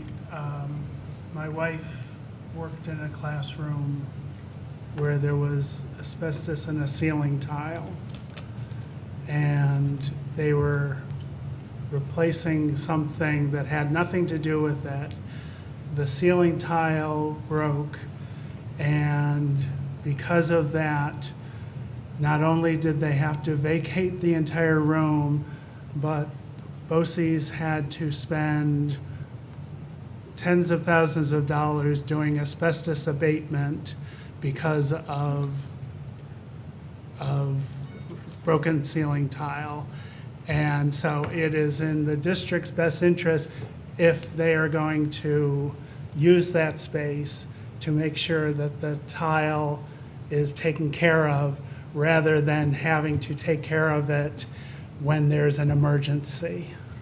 Can I just add, it's my understanding, and I've been on buildings and grounds committees with many of you for years, and architects interviews and all the rest. It's my understanding that the 5-year report, or the 5-year facilities plan, drives what O&M is planning to reconstruct, repair, build each year, and for the bonds, but also for anything that's done internally for the budget. So the 5-year plan drives a long-term, ongoing plan on repair and replacement, et cetera, because we need some kind of plan to know, basically looking down the road, what's going to have to be, and I assume that's where that came from. And the majority of the $542,000 is for the concrete pads and the masonry work. The playground component of that estimate is $119,000, which includes drainage work as well. Okay, I'm not even going to argue that one. I live next to the playground. I don't understand what the drainage work could possibly be, but in any sense. Okay, so what you've done is you've taken $2.1 million of improvements that need to be done some point over the next 10 years and stacked them all up essentially on one date to say, as of this moment, we're going to get $300,000 from the sheriff. Our state education number is going to drop by $300,000, so we net zero, but we're avoiding $2 million of cost over the next 10 years. Assuming that we don't get any tenants for the next 10 years, since we haven't looked for any, and we have no other opportunities for the building, even though we haven't looked for any. It sounds like sort of we've exhausted all the options without ever actually having looked for any. Thanks. Thank you for your comments. Would anyone else like to address the board? Again, if you'd please state your name. Thanks.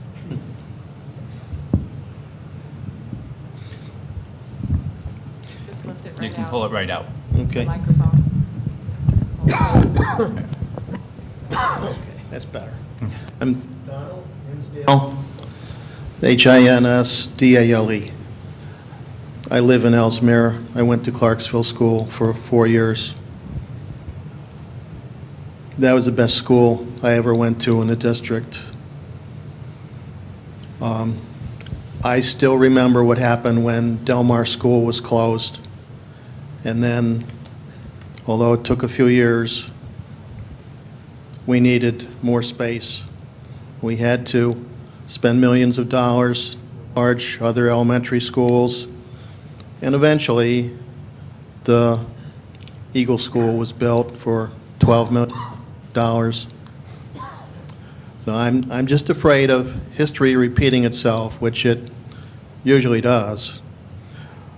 As far as the population of the district goes, there's a lot of activity going on at SUNY with the nanotechnology and everything else, and RPI and Rensselaer County and elsewhere in Albany County.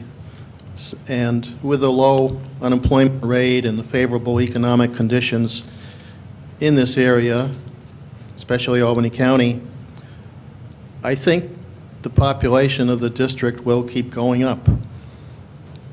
If this is the #1 school district, this is where parents will want their kids to go. And you have all these developments that you talked about, but what you did not talk about is there are a lot of individual houses. I don't know if this... There are a lot of individual houses being added in the town and the school district that don't show up on your charts here, because I know of the developers that are adding houses any place there's a vacant lot or an end of, there's room for an empty house. There's plenty of development going on that doesn't show up here as far as how it's being added. As far as cost of repairs goes, the cost of repairs is the same at other elementary schools if it's the same repairs being made. If we get in the same situation again that we did after Del Mar School was closed, then it costs millions of dollars to add on to other elementary schools. As far as I keep hearing talk about the vandalism in Clarksville possibility, I don't remember any vandalism in Clarksville in the last 65 years. I don't know of any. I think the people in Clarksville are pretty well behaved. I've always found that to be the case. I do not feel we have to accommodate the Albany County Sheriff's Office. What we have to do is serve the best interests of the students, teachers, staff, and taxpayers of our school district. The Albany County Sheriff, I'm sure the Albany County Sheriff's Office can take care of itself, and we don't have to bend over backwards to make a deal because they want to have the opportunity to buy the school at a rock-bottom bargain basement price. The land, I understand, was appraised by the town of New Scotland at $12,000 an acre. I know developers in the town that'll pay a lot more than that. You could sell 9 or 10 acres for more than $325,000. I had a developer in 2011. I wanted to buy some land from him, and this was in Ellesmere, but I think it illustrates the point. He wanted me to come up with $125,000 for roughly 2 acres of land. And he wasn't willing to budge on the price because he could build 4 houses on that land and sell each one for $330,000 or more. So this $12,000 an acre for land, I'm not buying that one at all. You know, if you can't get more for 9 or 10 acres of land than $325,000, I don't think you're trying. You're not talking to the right people. You're not talking to the developers. I can give you names. Now, as far as enrollment projections go, as I said last time, I did enrollment projections for the State Education Department, for all the upstate school districts, and they are guesses at best. And the farther out you go in time, the more inaccurate they will probably be. There's no sophisticated statistical techniques that I know of that are used to do those projections.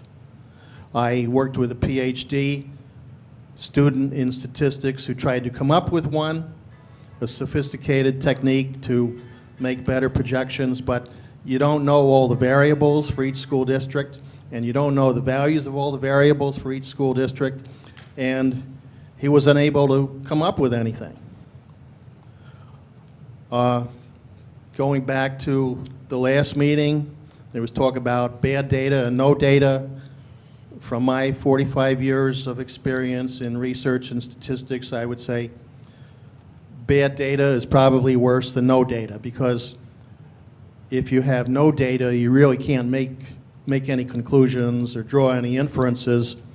If you have bad data, you are likely to make wrong conclusions or false inferences. If you decide to sell the school, you don't have it if you need it. Enrollments will eventually turn around and increase. Existing programs will expand. New programs will be added. And all those things require space.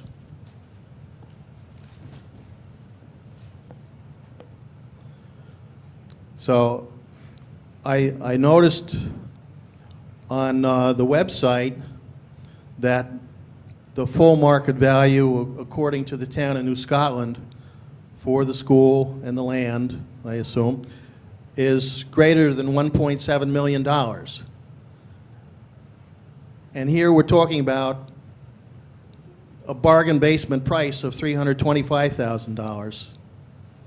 I can give you the names of developers that'll pay more than that just for the land there. And I don't think anyone has explored that, but I would not sell the school at a rock bottom price. I would rent it out as long as you can. If you need it, you have it, and you know, maybe 5 years down the road or whatever, we have a better idea of where things are going with population and enrollment and development and so on. But I'm just afraid of history repeating itself. If you rent it out, I think that's the best option at this time. Why give it away at a rock bottom price? If you need it, you have it. Thank you. Thank you for your comments.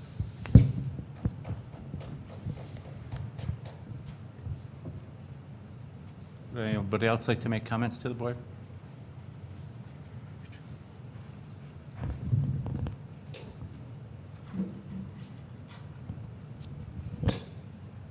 Okay, hello? All right. And again, state Judy your name, Abbott. Judy. Yes, Yep, okay. Judy Thank you. Abbott. Thank you. I live in town New Scotland. And I saw a couple of items that I thought were absent from your assessments of population and other schools. Recently, I think it may have been like June 8th or something like that, the Times-Union had an article about census in towns. And for Bethlehem, it said from 2010 to 2016, Bethlehem had an increase of 5%. And the town grew 1.5% between 2015 and 2016. Those, you guys had jumps in your interval years, so you kind of missed these things. But this is something I think you ought to consider. This is just in the Times-Union. You can look it up, too. Your microphone's not, just kind of going in and out.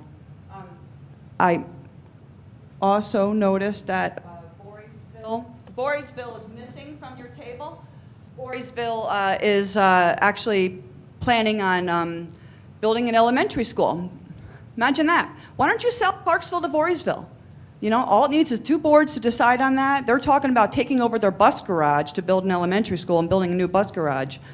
They're booming, and you didn't have that on your table. That is part of your local community, and it's also one of your competitive school districts that attract families. It is booming. Talk about Clarksville, well, now booming myself, sorry. Let's talk about Clarksville children who are coming off the hill. Anytime I saw you guys making those slices of that data, you use zip codes. I've talked to you guys about zip codes before. There are 4 zip codes that were once part of the Clarksville district. 12054 Delmar goes all the way into Clarksville. I mean, I'm 12054 in Unionville. My friends in Clarksville are 12054. The numbers that you had, that I think you were citing 57 or something like that, were based on the Clarksville box office numbers, not the rural delivery routes. It was based on busing, Who actual get- busing, who's that's- getting on the bus Okay. and going out Who's there. being bused. So they could live in multiple zip codes. Or families are choosing to homeschool, like Dr., I forgot his name, who was very kind, Breen maybe, who had 5 children that moved in, hoping to send his 5 children to Clarksville. He's homeschooling. Other families have sent their children because they didn't want the So mega it's just- school. It's not just based on the one zip code. That was a clarification point. A lot of times there have been problems with the way we've sliced data using zip codes and asserting that there's only a very small portion from Clarksville. I've seen that before, and I know there's 4 zip Well, codes. just that- clarifying, the 56 is based on busing. Yes, Mr. Downey. Got it. Okay, thank you for correcting me on that.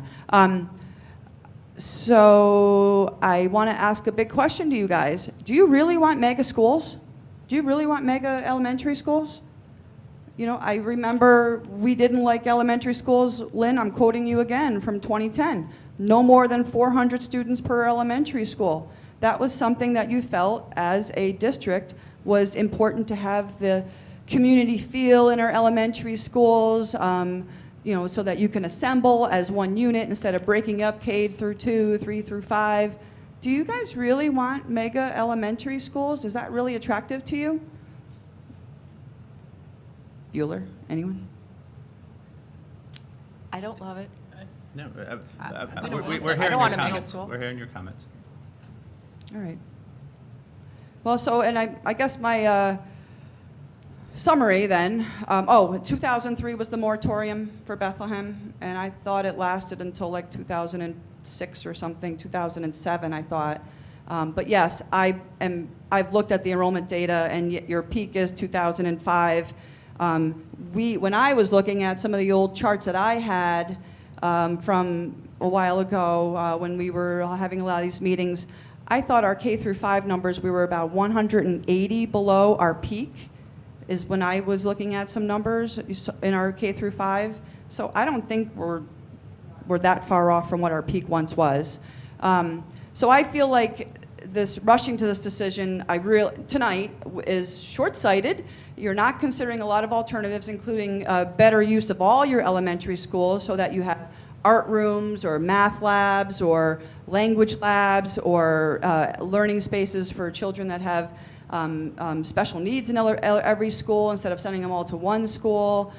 So I thought that you're kind of absent a lot of creativity and that would value the community-based school system that you have. I really think it is short-sighted. It's going to cost, you're going to waste taxpayer dollars in the long run. I feel very strongly about that. I agree with our colleague here that enrollment models are really not good for making big decisions. We did our enrollment models to build Eagle were being pushed, and wasn't part of that chart. You guys kept saying enrollment's going up, up, up, up, up, up, up, and not you guys. Not a lot of you guys were on the board at that time. Initially, it was. A couple were. But, it was the exact opposite. You had a building moratorium at the time, and you were still saying enrollment model shows it's all going up, up, up. Well, the moratorium was the obvious decline, that little initial dip in your enrollment, and then came the financial recession. So those were the two reasons. It wasn't, it was really using those models to make a bad decision, and I really would hate to see us do that again. I don't want to repeat history. And I really feel like the board should really think a lot of soul searching on this one. You're about ready to cede 12.4 acres and 11 classrooms that we invested a lot of time. They are in the center of a community, and you're about ready to cede it to county control, so it doesn't even, help your tax base or anything like that. And, I think it's not a good decision. I think it's really not going to help the district as a whole. And I know some of you don't want to send your kids up the hill, you think it's bad for your home value, but darn it, there's people that live there that have homes too. That's about all I got to say. And I don't want to see us repeat history by making bad decisions based on bad models. And I don't think it's a good deal for the taxpayers. It's a waste of taxpayer money. I just have Thank you for your comments, Drew. I have a quick question for either Ms. Monroe or Ms. Johnson. How do you determine, Mrs. Abbott just said something about not having space, and that's why special ed classrooms are located in certain buildings. Can you just clarify why you put classrooms in certain buildings, or at least address that comment, because I'm not sure that's actually correct. Yeah, no, classrooms are placed in certain buildings to help provide quality education and continuum for students who might be continuing in a similar program. Similarly, what we do with ENL students, we have them attend Slingerlands in Glenmont because that helps to provide a better quality instruction, and helps to keep our staff, our ENL teachers working with our general ed teachers and helping support those students. So that's the rationale for having students in particular buildings. Anyone else want to? Question about your 6 classrooms. You say you have 6, I know, I'm sorry, but I am a taxpayer and I have questions, and I am concerned about this decision. But you As we guys all are. say that you have 6 classrooms left. Do you expect any increase in enrollment to just happen as one classroom at a time? That's really not the reality, right? The reality is they go up at this level, go up in this area, they go up. So, don't you think that's going to kind of create pinch points along the way if you have, Slingerlands and Ellesmere are at capacity or very close to capacity now, and then you might have, I don't know where your other 6 classrooms, what grade levels you might expect them to be, but they're not just going to be, oh, we need a new grade 3 classroom. Do you know what I'm saying? Yeah, but It's gonna that's why we did happen the in flex different zone ways. kind of concept, right? Right. If we Yeah. needed to do I that. think Jim Lytle used to say that.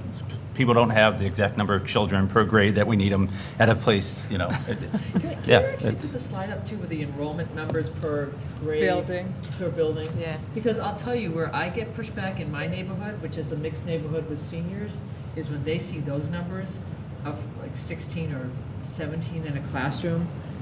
I have literally had neighbors come up to me and said, when my kids attended here, there were 30 kids in classrooms, and why don't you? So that's where my pushback goes, is like some of those numbers are almost half. So we do have capacity, and the board does have discretion to move those caps. I was on the board when we either instituted or revised the caps. When we were, we had a committee to go through what would be a recommendation for those class sizes.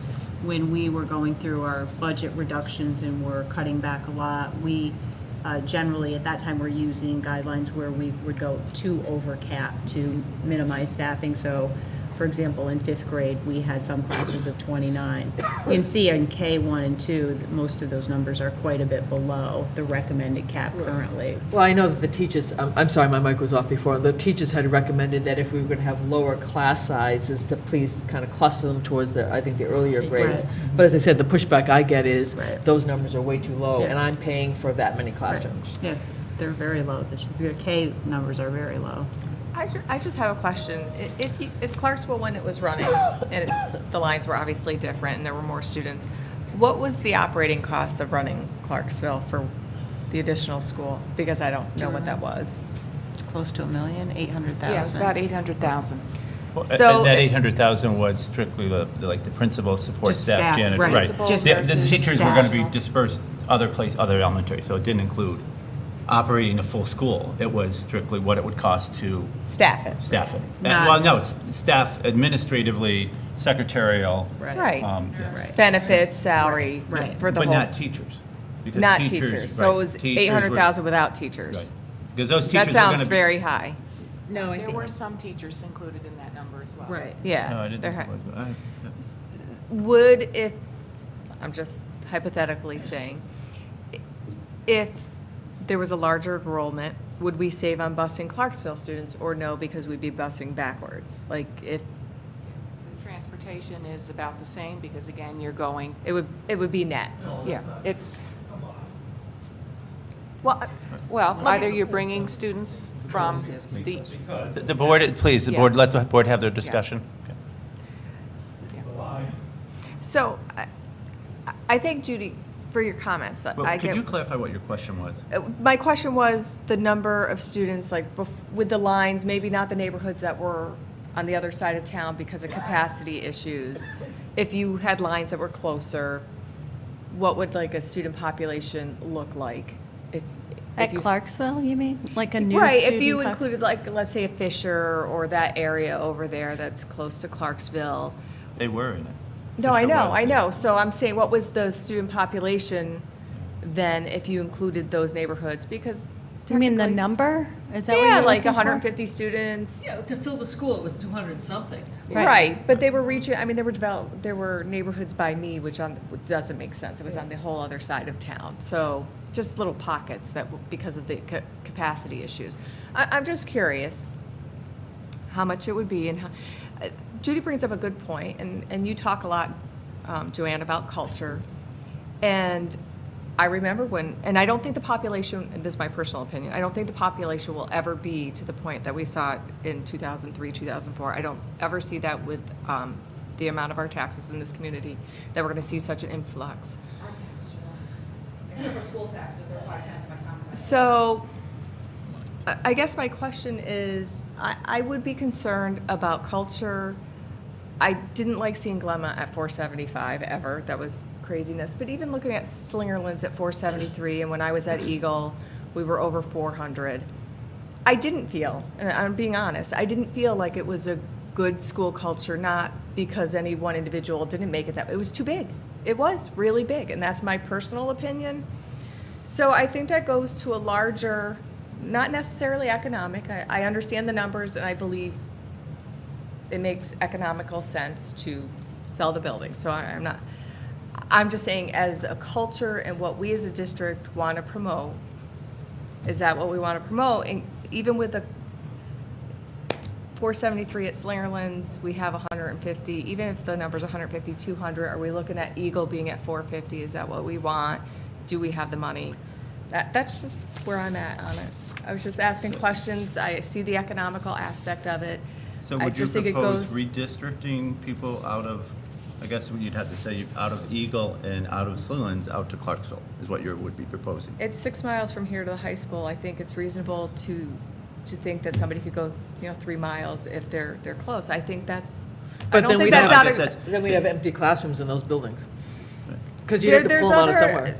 Gilderlin is renting out space to preschools. There are a lot of other options that we haven't looked into, and that's where I struggle with the decision. Even though it makes total economical sense, we have Albany County Sheriff who will be great for the community. It makes sense. I get that. I'm just going one step further to say, is that how we collectively look at our community, and do we want the schools that big? And I think it goes to a larger issue.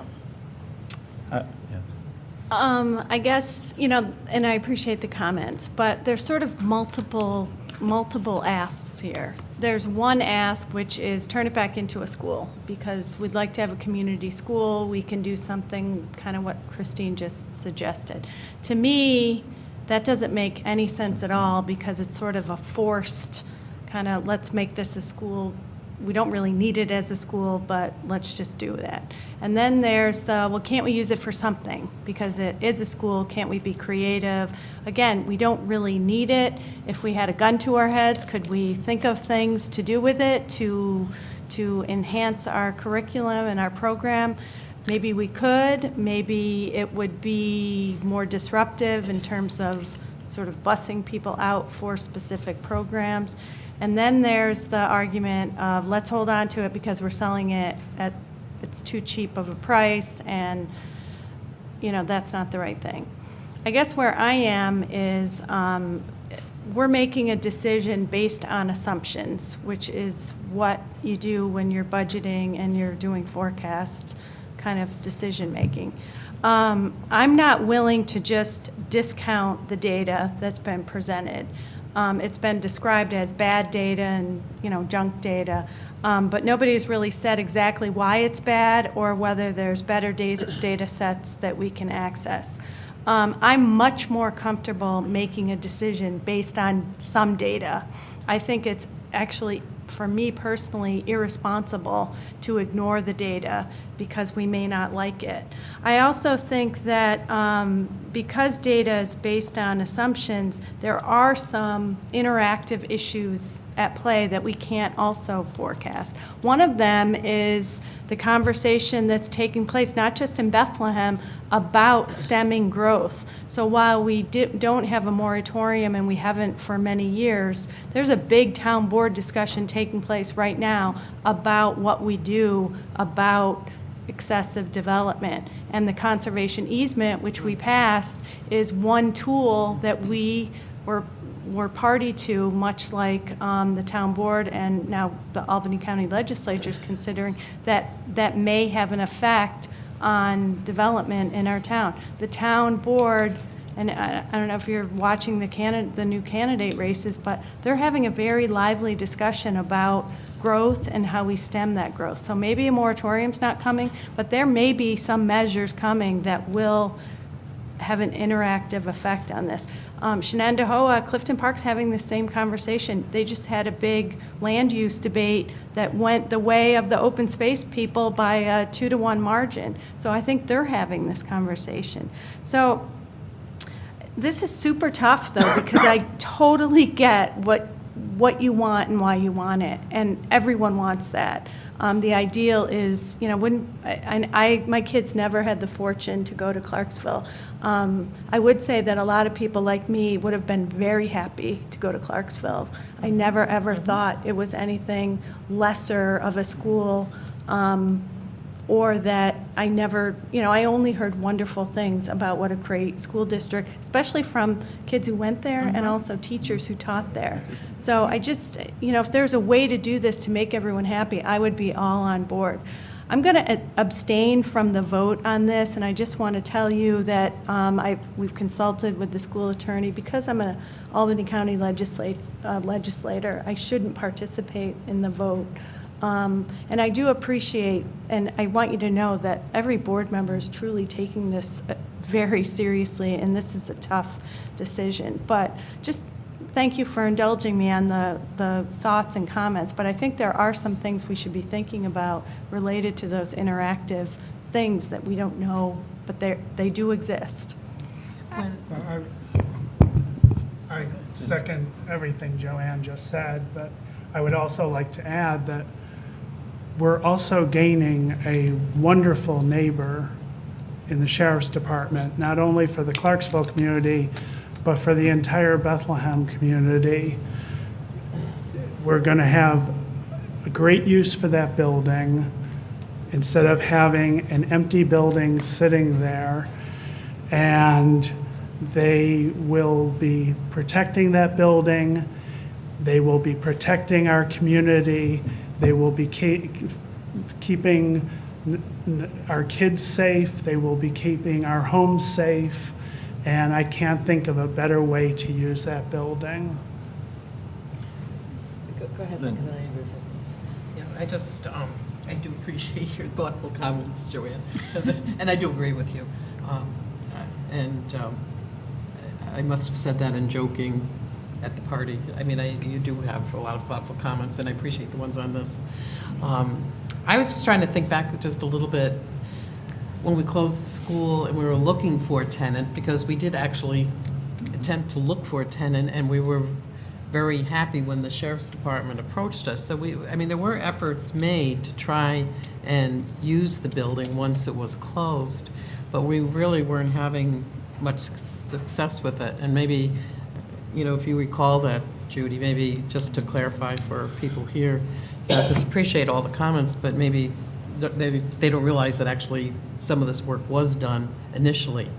And then we were very pleased when the sheriff was interested. I'd have to go back and look and see exactly what efforts were made on that. I know it was vacant for about a year, and certainly the word was out in the community that the building was available and that we didn't have immediate use for it. But now, other than the sheriffs, there really was no interest. We were approached by some brokers who would want to help facilitate finding tenants or buyers for the building, but that wasn't the direction that we were ready to go in at that time. I just have one more question. Yes. When you closed Clarksville, and I should know the answer to this because I went to all the meetings, was it based on budget or was it based on data? Both. It was both. It was based. The schools had capacity to It was take. in the midst of the recession. It was both. The schools had capacity to assume the students that were out there. I couldn't hear the answer.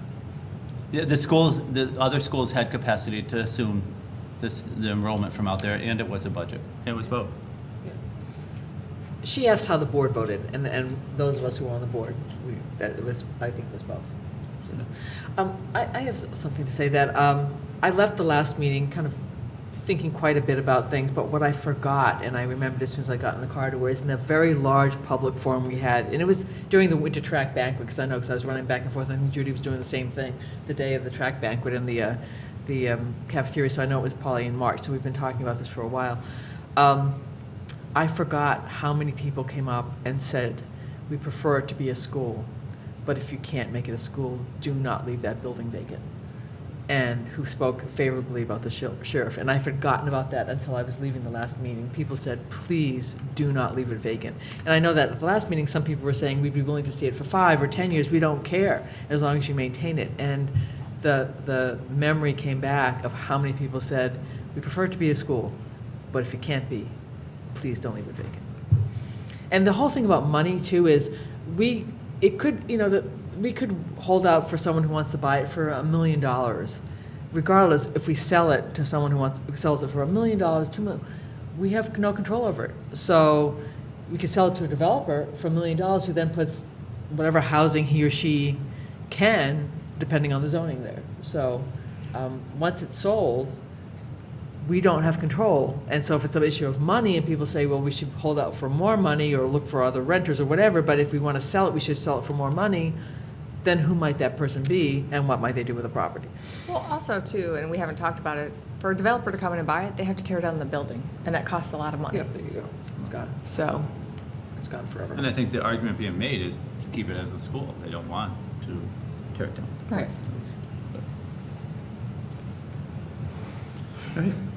Yes. We ready to go back to, yes, Jen, if you could say your name. Jennifer Bull. I have no idea if it's working or not, but as a taxpayer, I do think this is a very bad deal for the school district. I think it's short-sighted, and I think you're really leaving the school district open to having to make millions of dollars worth of additions or changes to schools in a fairly short period of time.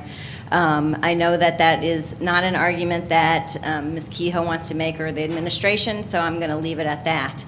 I would say, just looking at the lease, if you want the best deal for the school district, at least get the Albany County Sheriff's Department to do their patrols for X number of years, and don't take any rental money, because that will then not offset your state tax money, and at least you'll be, the school district, as a taxpayer to the school district, you'll be getting some value out of that instead of just basically giving it away. My second comment is, as a small business person, if you're willing to sell that building and property for $325,000, please open it up to the public. I would seriously be interested in buying it. If that is the purchase price, I think that is ridiculously good to pass up on, and I would be interested in it, just right off the bat. So I've talked to other people about it. We've come up with ideas of how it could be used. I think it's just kind of ridiculous that we're willing to give it to the Sheriff's Department for 5 years of patrolling the high school for 6 weeks a year. Thank you. Thank you for your comments. May I ask a question related to your budget? What are you planning on doing with the extra $2 million that's left over in this year's school budget? It goes into a reserve, which, again, I know the comment's been made, we get $2 million this year, $3 million, we've accumulated all these. It's kind of a rolling fund, because the money is used during the year as an appropriation to fund the budget, and then we get the surplus. So it goes into a reserve fund, which is Unrestricted or the restricted? It's Goes into the unrestricted, capital. and it's statutorily limited to 4%. One year, I believe we exceeded that slightly, but we've been under the 4%. I think she's talking about the capital reserve. Anything left over No. goes. She's talking about the $2 million surplus. This year's budget, you have $2 million that you're not going to consume this year. And last year, it was about 2.5. The year before that was about 2.5 But million. again, I think you have to understand the budgeting process. It's rolling. If you could explain it better, Judy. So if there's a surplus at the end of the year, we need to decide how we want to utilize that. We cannot have more than 4% in the unrestricted fund balance, as you know. So the recommendation each year is where would that money best serve the public? And what we had said at one of the earlier budget meetings, based on that projection, we would recommend that it go into the capital reserve, because again, all of our buildings will need repairs in the future. Sounds like you got money to fix up Clarksville. Right? Is that money that you could apply to, which all your schools meet the AHERA asbestos standard? I know that for a fact. That was part of the last bond. So the fact that there is asbestos still left in the boiler room and a couple other places does not affect student occupancy in that school. And it's not any different from some of the other older schools. But so you have extra money, you're telling me we don't have enough money, this is too expensive to reopen and do the work for Clarksville, but that sounds like you got $2 million right there I don't believe to that was do all it. that stuff. That wasn't the argument. The argument was if we had to reopen it, that's what the additional cost would be. I believe the case that has been made is that there is not a current need for the building based on enrollment projections, based on capacity to Projections other aren't elementary right. schools right now. Mhm. That is the case that has been made, not whether to spend $2 million on Clarksville or not. And none of you guys live in Clarksville, right? Can you say that My on the children record? went to Clarksville. It was a great elementary school. And my children. None of you live in the town of New Scotland or Clarksville, is that correct? So you have nothing vested in this discussion? No, we have a very vested in terms of we are representatives of the district. So that, to make that statement is inaccurate. I don't We- think we that's all- fair either, Judy. I'm going to go Yeah. on record saying that because I live in the represent everybody. enclave behind Haswell Farms, and Glenmont's closer to me. That would be my community school, and I go to Eagle. My kids went to Eagle. So I felt exactly what you felt. I had a neighborhood of 5 different elementary schools. They were all over the place. We never had a community school. And sometimes I don't feel like with that many students, so I get your point, but don't always just assume that I went to a community school or my kids did, because they didn't. Well, this school is right in the middle of the community. It is walking for, houses that are there and, maybe not for the folks that are on either. Some, but not, a lot of them all, are. right. It's a big catchment area. Right. It's It's a lot that 22 and a aren't. half square miles is the whole district on the New Scotland side. I'm not even counting the Fisher community where you live, Matt. It is all, I live in the district of Bethlehem. That's the district I represent. So I don't pit Bethlehem against New Scotland on that. no, It's but a this whole district. thing kind of does. Yeah, well, it shouldn't, and I believe everybody And I here just is want to representing correct the record and district. maybe just make the case that, at the year that you guys did close Clarksville, that you preset for the first time in the history of the school district, a tax levy of 2%. So you knew, every year you get 2 years of budget runs, you knew you weren't going to get that much money, you had just built Eagle, and you set a very low tax levy, okay, which created a gap that was, Clarksville actually cost about, I thought it was like $680,000 a year was the estimate to run back then. Maybe salaries have gone up, that would make up that difference to $800,000. But at the same time, you were actually in violation, and the school board knew it, of the 4%. You had more than 4% of your previous year's budget in an unrestricted fund. It was something like $1.6 million, and it was in that office of the state comptroller's report. So that year that you did close Clarksville, there were some things that were not on the up and up that you still are trying to repaint what really happened. And I just want to make that known to people that live in this district. And I have a newspaper. I would take exception with that we weren't on the up and up, so. Well, there's a we've- legal document you could look up. It's on the State Education Department, was the Town of New Scotland Community's legal appeal that was submitted. And we had that, and you have that comptroller's report. There was a briefing with the comptroller in I don't know how October we weren't on the up and up, but that's. of that year. So that is the truth. I do have a question for Mrs. Kehoe, because I have raised the issue of the fund balance and the unrestricted. And I believe you and Ms. Monroe have answered that according to our auditors, the amount that we have in those funds is appropriate. Correct. And recommended. I have not really a question, but I just want to talk about the enrollment again.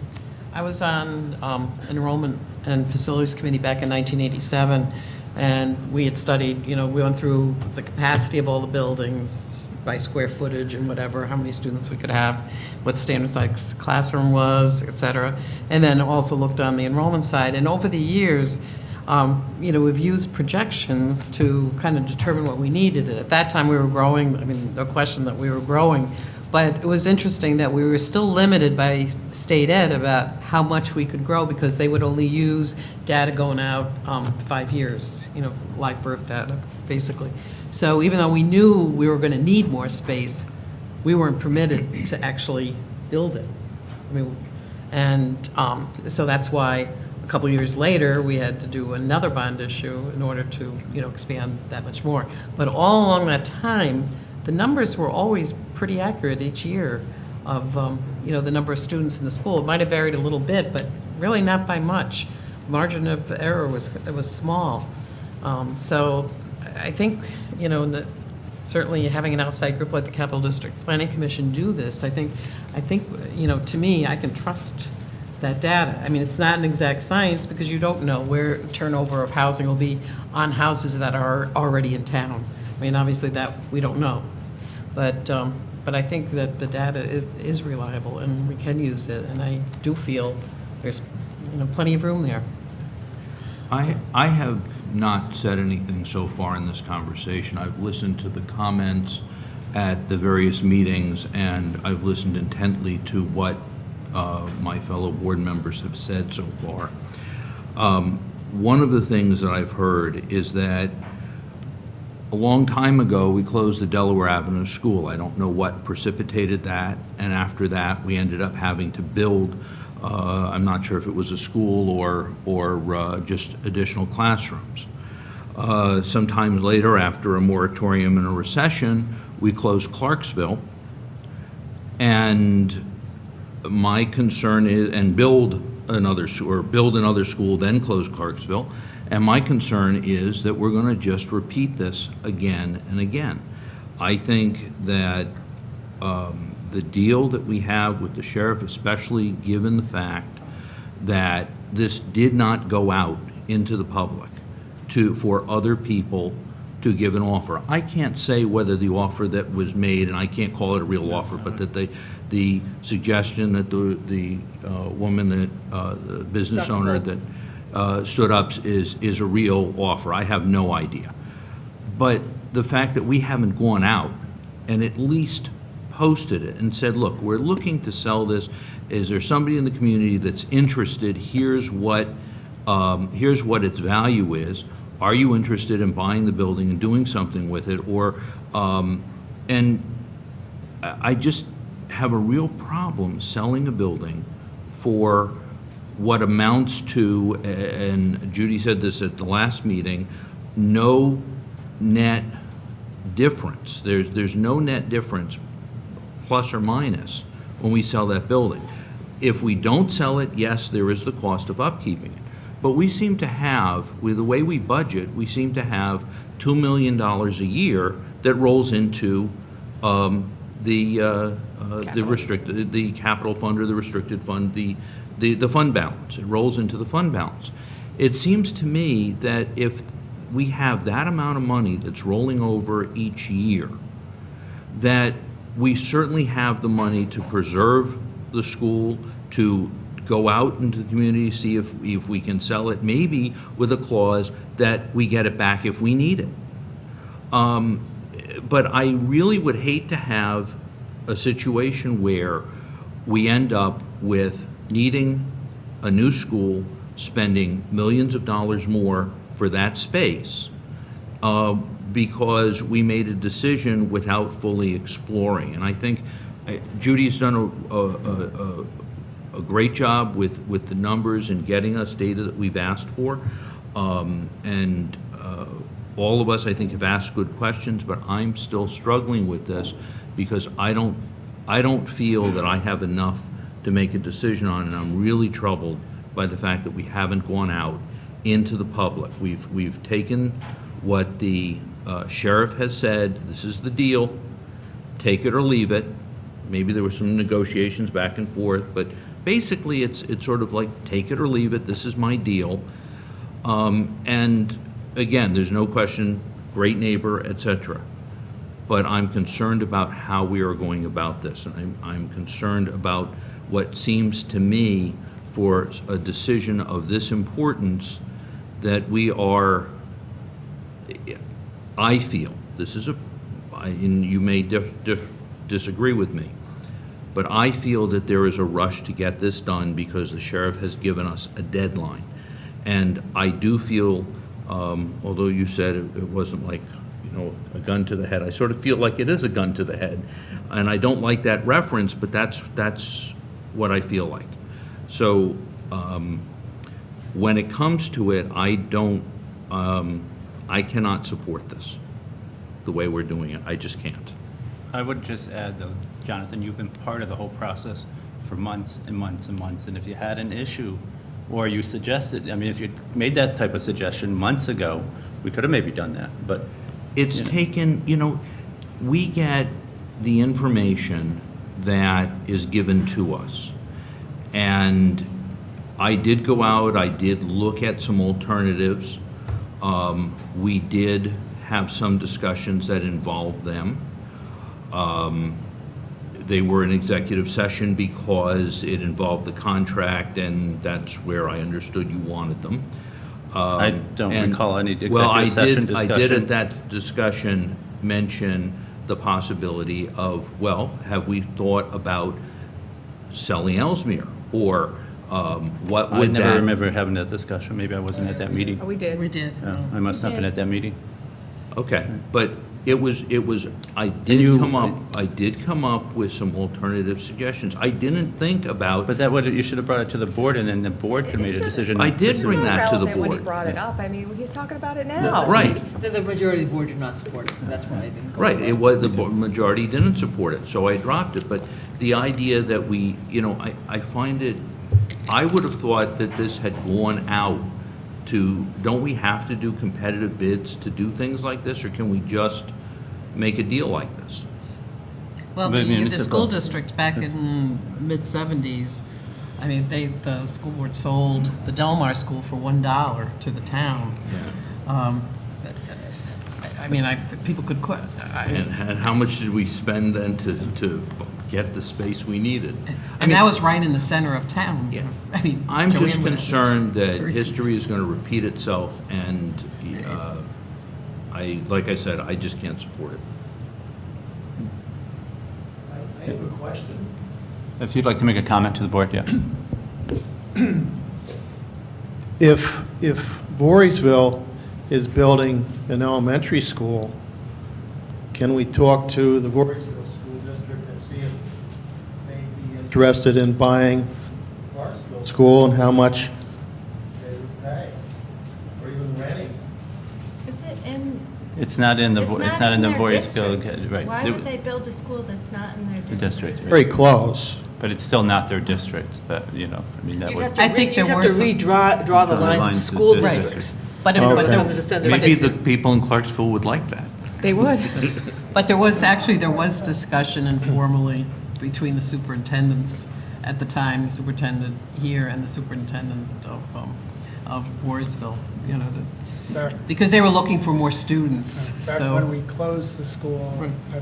believe there was a discussion Yeah. between the two superintendents, and Voorheesville said, we'd love to have the students, but we have no That's interest right, in the that's building. right. They said, we don't want the building, we'll take the kids. That's what they told us. Okay, the other thing is, I wouldn't rely on enrollment projections more than 5 years in the future.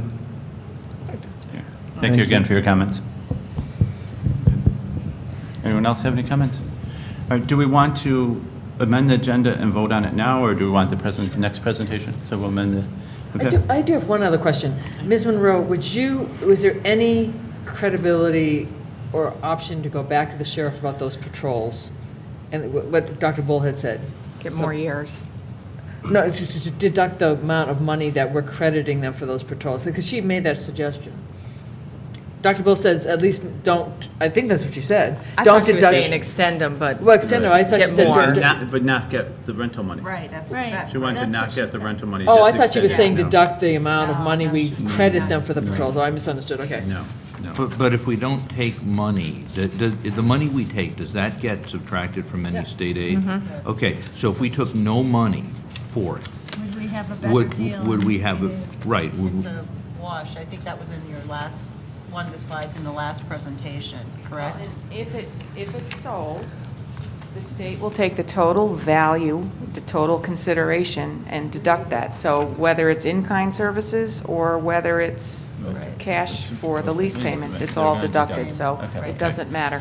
Thank you. Okay. All right, can I have a motion then to to amend the agenda and move item number 6. Under Six. finance. It's item 7. number Six, item number 6, 7, under item number 6, to this point. So moved. Second. First and second, any discussion? All in favor? Aye. Okay. So we'll move to that. It is recommended that the Board of Education approve the following action item number 6. So moved. Second. First and second, any further discussion? No. Okay, I would like to add something. This is a very, very, very difficult decision for me. Probably more so, it's more so than when closing Clarksville. My children went to Clarksville, had a wonderful, wonderful, wonderful experience there. It was a great school. Unfortunately, the school district does not currently have a need for the building. We saw through the numbers, we could handle another capacity of 478 students down the road, maybe 10, 15, 20 years. We have a fiduciary responsibility as a board to make the best fiscal decisions for everybody in the district. It's not about Clarksville. It's not about, one area. It's what's best for the entire district. And I'm basing my decision based on that. And again, I think Charmaine had made the comment at a previous forum, the residents of Clarksville stated that and they made it very clear, they're very disappointed and very upset with the board, and I was on the board at the time, to close Clarksville. But if it was to be sold, they wanted the sheriff's department there, is what I took away from that. They didn't want a vacant building. Any further discussion? All in favor? Aye. Any opposed? And Are we voting? Is that what yes. we're? Oh, yeah. Yeah. I'm opposed. I'm opposed, just based on, I feel that we should have put it on the market for all available people to make offers to be. Any abstentions? One abstention. That carries 4 to 2 to 1. Okay. Moving on, the next presentation is on our food service this evening.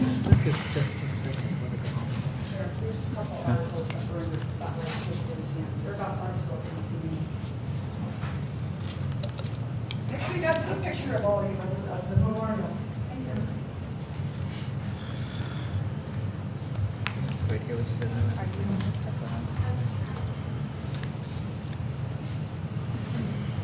Interesting to have these people go. Can I ask just a quick question? Do you want to make a, I don't know if they want to make a pact about why are they still here? I want to be. When's them? Are they big students or? No. Oh, okay. Oh, are you a pig student? I was going to say. Oh, I'm sorry. We used to I'm take a sorry. break at 9 and then I was like, Can why you- are they We'll still take here? come on up, we'll sign out. I'm sorry, we kept you an extra half We're gonna, hour. we're gonna write to your teacher like extra credit. Please, that would be great. You did cut it right down to the end. Do you need to turn in? Yeah, we should have taken a break Jody, tonight, but I was do you like, need why to are these turn people his still name? here? Maybe Because it's they're not not on forms. food service? Okay. Yeah. Oh, my God. Jody, some of us need a break. All good? Yeah, you're good, you're fine. You need to give your What's- name to the, do we need to sign Yeah, your you name? got it. Give- Her See name the is one name. over there? Give her your. Okay, we're gonna recess for 5 minutes. and We'll come back.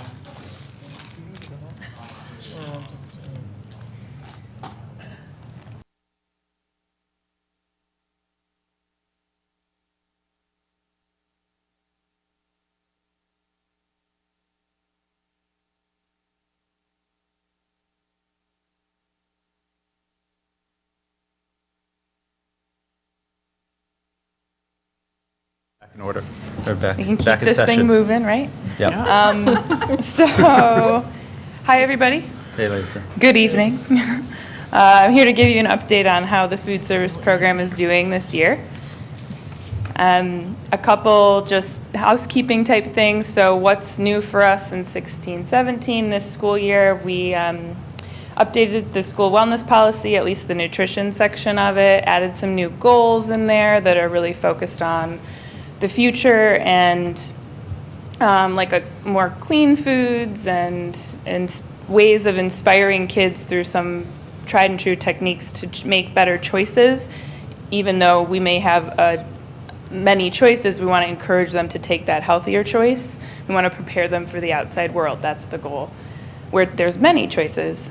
Then we also had the breakfast program return at the elementary level. So some data points there. We had $5,600 in additional revenue from federal and New York State reimbursement dollars for the meals that we served at breakfast. We served about 4,800 meals, about 37 a day across the 5 elementary schools. So nothing drastic, but it's year 1. We expect that to grow. And then about just over $4,000 in sales since the November 7th start date. And that's sales from families that paid for meals. So we aren't just supporting kids that get breakfast for free or reduced price, but also their parents who are sending their kids with money to get breakfast and paying for it in the morning. More than I expected at first, so that's a good sign. Looking forward to next school year, there's already some news, nothing confirmed, but some news of regulation rollbacks under the National School Lunch Program with the new federal administration, looking at making the whole grain requirement either 50 or 75%. It's now 100% of the grains we serve have to be whole grain, holding steady the sodium restrictions that are supposed to get more stringent in the next few years, holding it steady at what it currently is, and allowing a slightly higher fat percentage on milk that we serve. Those are the 3 things they're looking at. We're also up for our second child nutrition review since Healthy Hunger Free Kids Act in 2010, and since I've been here with the district. It's due. We don't have any confirmation from NYSED Child Nutrition yet that they are actually coming, but it's due. And then summer 2018 and 19, we have some bond projects that are expected at the high school, the middle school, and Glenmont.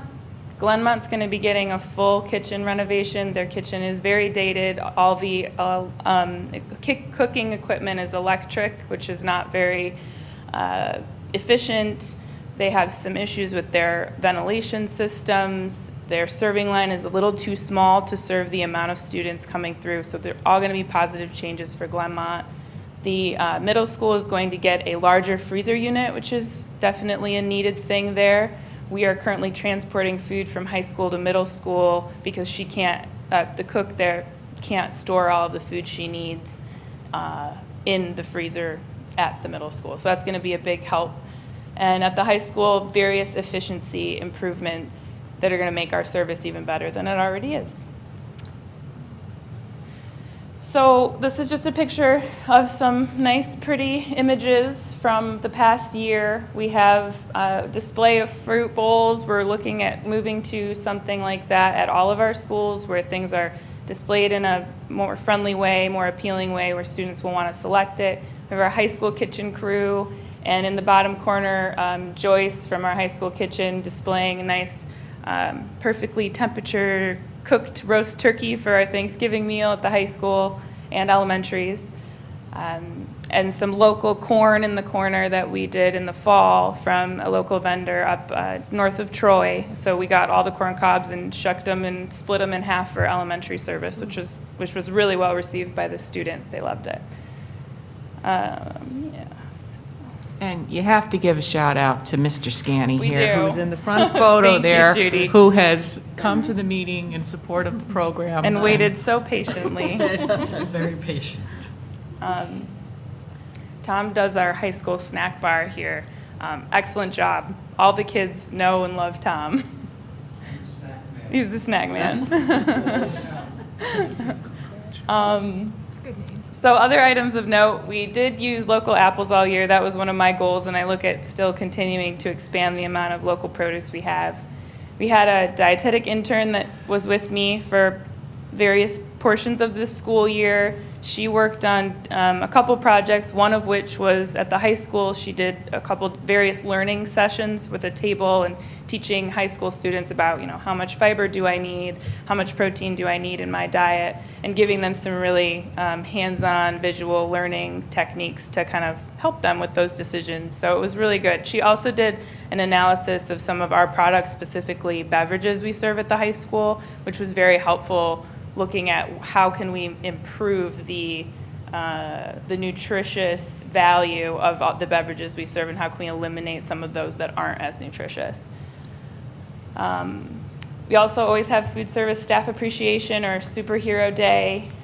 This picture was from Glenmont, but all the schools did an amazing job recognizing the hard work of the kitchen and cafeteria staff. So good there. Our free and reduced percentages are really the same, no major changes, not anything major to report there.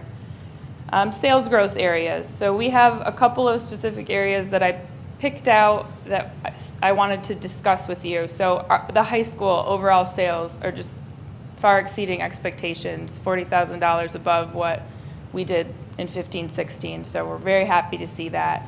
If I isolate out one area, our coffee shop sales have gone up. It's been more modest than in the past, but it's still climbing, so it is an area that the students do like. They do go there. We are open all day for them, so students that don't have a lunch period can get something, whether it's a bagel or a breakfast sandwich or something like that, to hold them over, whether it's in the morning, at lunch, or after school. Our after-school program, just as a side note, is also doing very well. 8th period, we used to close after our last lunch period, which is 7th period, and then reopen for our after-school program at about, when the bell rang, 2:07-ish, 2 o'clock. So from that little 1 to 2 o'clock period, we were closed. We've opened up during that period and seen an influx of students who really are happy to come down. They're hungry, so that's been a good, positive change for us as well. And we continue to try to expand our hours. And at the middle school, our snack bar sales have, this is a modest increase, but I wanted to note that specifically the days. If you'll see in 15-16, we were open.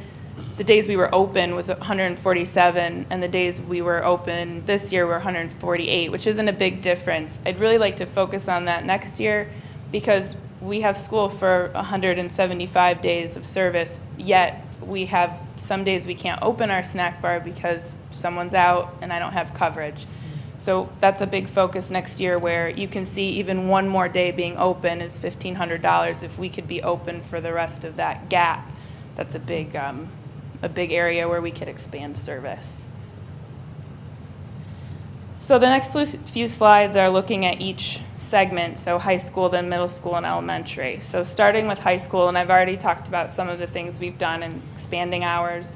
Our increased sales are seen here in a graph. We're also looking to upgrade our point of sale software, and that might pair with a pre-order system. Part of the bond work that's going to happen at the high school is looking at making the cafeteria at the high school more, I guess, student-focused, more like you might see at a college campus, where it's like a food court, and it kind of comes out at them. So that will maybe pair with the pre-order system. We may have some windows where they can grab and go into a hallway, many different avenues where they can access us. We're just really trying to improve at the high school access, time that we're open, to accommodate students that have busy schedules that aren't the exact 2 classes or 3 classes in the morning, lunch, and then 2 or 3 classes in the afternoon, because we know every student doesn't have that here. So we will continue to look at getting back on the school lunch program. Even with the rollbacks, we wouldn't meet the regulations, so we're going to stay off for now, but I will keep looking at that and reporting to you. Looking at the middle school, the green line being this year, so we are continuing to tick up a little bit with sales there. A couple things to note. The staff there have done a great job with menu development. We've really come a long way in the quality of the meals that we've served, and the cook and the other staff have worked really well with me to make that happen. One area that I am looking forward to for next year is the breakfast program at the middle school. So we've had some access issues there where students can't get downstairs where the cafeteria is to breakfast before the bell rings and they need to get to their first class. So next year we're going to have some schedule changes and some supervision added to where students can use the cafeteria in the morning, and that should allow more students to access breakfast. What I found and showed to the administration at the middle school was that we were not serving very many of our free and reduced population. We had such a low amount of those students that were participating in breakfast at the middle school that it was throwing red flags. So I said, why? And we got into the access issue. So this is a big positive. I think we will see an increase in participation, and we'll be serving our students better. So elementary, we still continue to work with the elementary school program. It seems to still want to be stagnant, and it's holding, which is good, but we will continue to work on finding those menu things that the students like, communicating with parents to make sure they understand what our program offers, how to pay for school meals, that they don't have to commit to school meals every day and brown bagging every day, that they can do both in conjunction, and that we have a la carte and snack type items too. So we will continue to work on that, but at least it's holding steady, which is positive, and we are continuing to improve the quality of the meals there. So hopefully with time that will be recognized. Alyssa, do you think that, there a lot of students suffer from allergies that maybe their parents figure they're better off with what they bring from home? To some respect, now some parents would rather them eat school lunch for that reason. Some would not. It all depends on the parent. We do provide gluten-free meals to families that are going to, their students going to participate regularly. And I've worked with a couple of parents throughout the district, and we've set those special diet plans up. And as far as peanut allergies go, we do make peanut butter and jelly sandwiches, but they're done separately and they're packaged and sealed. So we do minimize the cross-contamination factor there. Yeah, it's maybe an issue. It might be an issue, but I think probably the bigger issue is in this district, we do have a lot of families that just like to pack lunch. And that, that's the feedback that I get from a lot of families. And what I try to say is, well, on that day where you maybe are busy and you don't want to, consider us. I can see with a parent of a younger child wanting more control over what they Yeah. think their kid is eating when they pack that lunch. But the other Absolutely. thing is perhaps to use the PTAs to do a series of focus groups with Yeah. parents and say, what would make you. Well, and we had just, when we surpassed a key sales threshold, part of the notice that went out included a survey as well. So I think we're still tabulating those Yes. results, but that'll be additional feedback that would help answer that question. Yeah, but if you go to a PTA meeting with free samples and you let them know, and then have a focus group with the parents there, I think you get some really engaged parents. I think that's a great idea. The PTA is one area I haven't quite tapped into yet, and I think that's an awesome recommendation. So moving on, we have some other areas of food service. We do catering. That's making modest increases, which is what I like to see. I don't want it to increase too much, just enough that it's still giving us that revenue. We have started doing, I worked with Ken Rizzo at the middle school, and we're actually providing food for the middle school character breakfasts now, if any of you have been in attendance for that. So they used to do a nice spread, more continental breakfast. I've worked with Ken, we do a hot breakfast, these cute little tiny mini donuts that each kid likes, which I know aren't the healthiest thing, but we also are providing a protein-rich breakfast as well, and we got to do something fun. So to celebrate it. So that's been a very positive thing that happens multiple times a year, and we're happy to cooperate with them in that way. We also have vending machines. I want to touch on this just because it has gone down very, very little amount. However, we have eliminated a lot of vending in the past couple years. So in at the end of 14-15 school year, we actually got rid of all of the unhealthy vending in the schools. So we only have 3 vending machines available to students district-wide, 1 at the middle school and 2 at the high school. They're all healthy vending machines that meet Smart Snacks standards by USDA. A lot of the other vending machines had products in them that we really didn't want students to have access to. At the same time, it was competing with a few things that we were serving, and so it's a better for us that we are selling it to students than they're getting it from a vending machine. So some cost-saving things that we've been doing, bids and quotes. Just got done with the bid process for the upcoming school year. You guys will see those coming. So we're holding vendors accountable. We audit their invoices and make sure that they're abiding by the prices they set forth when they submitted bids to us. Doing attentive planning with USDA Foods, our entitlement money, so we get somewhere. It's based on how many students actually eat lunch with us, somewhere between $45,000 and $50,000 a year that we can use on commodity food products. They've come a long way, but we still have to plan and make sure we get what we will use, quality product, manage that. So good management of that is a big part of financial stability for the program. Our inventory management is going well. We're ordering just in time, which means we're only ordering what we need when we need it. I get trucks at middle and high school services elementary every week, so there's no point in ordering way far ahead, and that keeps your inventory low and keeps controls in place. Meal prices, at the current time being, I'd like to recommend we keep all prices the same. There may be reason to have an anticipated price increase for the student full price meal in next school year, 18-19 school year, but I'll keep you posted on that. We may not, we may want to, just depends on how things look this time next year. A la carte pricing is reviewed annually based on bids and quotes I get back. The summer is a time when I review all of that and I make sure our markup rate is in accordance with what we need and increase anything that might need increasing, or swap a product if something gets too expensive. This is just a chart with our current meal price rate, which is in line with what you see at other comparable districts in the area. Okay, so getting into the financial piece of things, we can look at, this is current year, so on the far right, you'll see projected as of June 30th.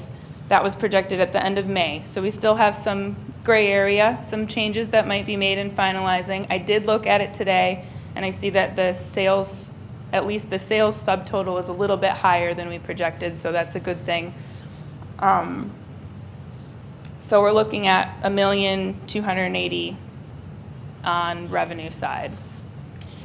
If we look at expenditures, $1,280,000 we're projecting at 6:30. So, yay, we think we've made it. So the summary, the big numbers, if you're looking at the last 3 years, you look at June 30th, 15, so 14-15 school year ending. Our net gain loss, which I kind of highlighted in light blue, $80,000 negative that year, moving to 15-16. 52,000, a little bit of an improvement. We're projecting June 30th of this year that will be net gain loss on the year of a positive balance. So it's a good thing. It's been a few years coming, but I think we can say. So we will be within that range. You know, it will be maybe slightly different than that when everything is done and the books are closed, but it is looking like it'll be somewhere close to that. And slightly ahead of schedule as well. We were anticipating that this would be a slower climb. Yeah. Just trying to bring customers back and Yes. really expand the program, so. Yeah, this well year done. has exceeded expectations, definitely. Looking forward to the budget, we are looking at some increases. So it's a 5% increase overall, which is a little bit higher than I would normally. However, I expect that we will have some increases next year in our sales in certain areas that I discussed. So I think we will be looking pretty good. Anything specific? On the expenditure side, my equipment line item, I just wanted to put it out there that it's a little higher than normal. About $3,000 of that or thereabouts is going to go to get us new lunch trays at the elementary schools. It's really needed. So we're going to spend the money and make sure we have really nice trays for students to eat off of. And compostable trays? While I'm on the tray subject, to follow Josh, right? Josh, he's been great, emailing back and forth, contacting me. He's really asked great questions and gotten good data. And made me realize the cost isn't really that great anymore, because as more people are buying like a compostable alternative, the price of course has come down in like the past 3 to 5 years. So the price being only, somewhere between $1,000 and $2,000 more for a full year of supplying that item is not a huge deal. So we are going to go forward with it. I bid out compostable trays for the high school for next school year, and we're gonna do that, and then transition once we have our bond work at the high school into something that's a reusable option. We just have a few facility challenges that don't allow us to make that reusable conversion now. So So when you get the compostable trays, will there be a separate drop, like, you have to compost them somewhere, so the students could be told to drop them off so they can actually be composted? yeah, I've already started discussions with our custodial staff here at the high school, because we have large garbage bins and then a 4-bin composting recycling unit. We're thinking about swapping a bin so that the larger bins would become the composting bins. And yeah, to accommodate, because the trays are the large thing that is going into the trash. If there are changes in federal regulations, for example, you mentioned sodium, fat content in milk, whole grains, is there any reason why we have to change what we're doing? No, and at the K through 8 level, I don't really plan to change the trajectory in terms of sodium or the dairy at this time. The whole grain requirement, we already have a waiver through New York State for certain products, pasta being one of those products, because the only product I can get on the commercial market in this area is 100% whole wheat Barilla, and it's not very good. The kids don't like it. Barilla used to have a whole grain pasta that they offered, and they took it off the market, reasons unbeknownst to me, because it was actually a decent product that we could serve and kids did like. So I have a waiver for that currently. We may look at something with bagels at the middle school for breakfast, but other than that, we're going to keep with the whole grain. I have a couple Yes, questions. Christine. Have you looked in for the high school level, like scanners where they could grab and scan and have a card that they could do? That's what we currently have at my office. It's almost like a little mini station, and I put my money on my card and I scan it myself and. Self-checkout. Yeah, a little self-checkout. Yeah, like self-checkout. I mean, I like the idea. We're talking about high school kids who I love to trust, but. No, I'm just thinking if, obviously we have lunch staff and people who check out. If it's in an area that's obviously visible, it Yeah. might help speed things up. I was just thinking about that. Yeah. I think that could be a good idea that we could work in. And a camera. We also have a camera. Cost of the vending machine, do we increase prices on the vending items year over year? So we get commission on the vending, and that's what the contract is usually between the vending provider and us, is a contract for commission. They set their own prices.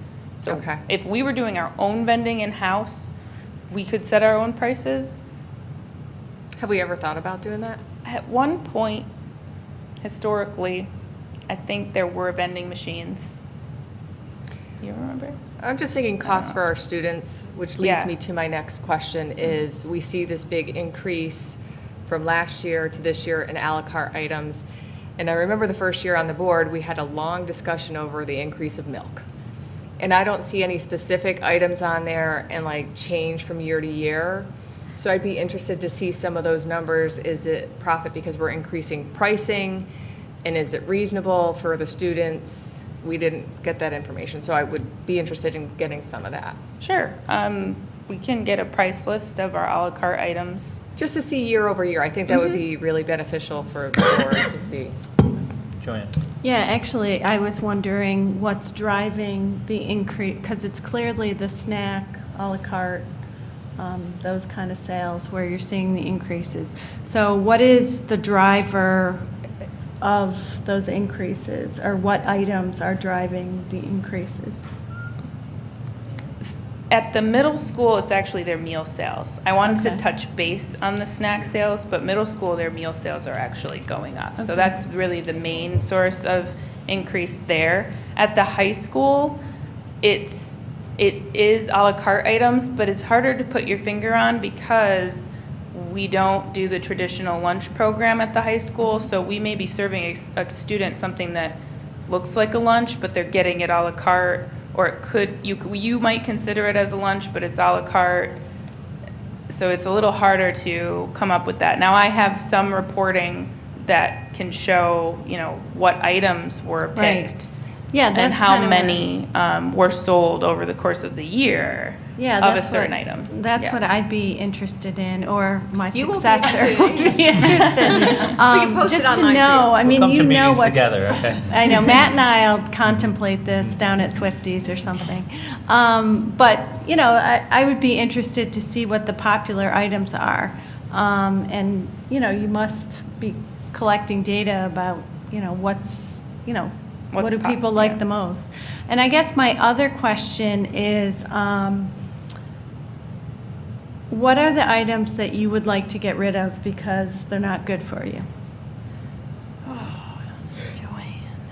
I mean, I know those muffins really bug me because the muffins are not good for you muffins. And the students really like And them. they love them, Now, but they're. me- conflict for her for me, because she that's- wants to make If money. you Yeah, eat yeah, one of those there's- muffins every day. There's you know, a balance. What I will say is that my primary goal when I came on to this district was to get the program in a better financial situation. And as I've talked about before, you've got staff who work for us, who depend on the work, and my first priority was to make sure that that was stable.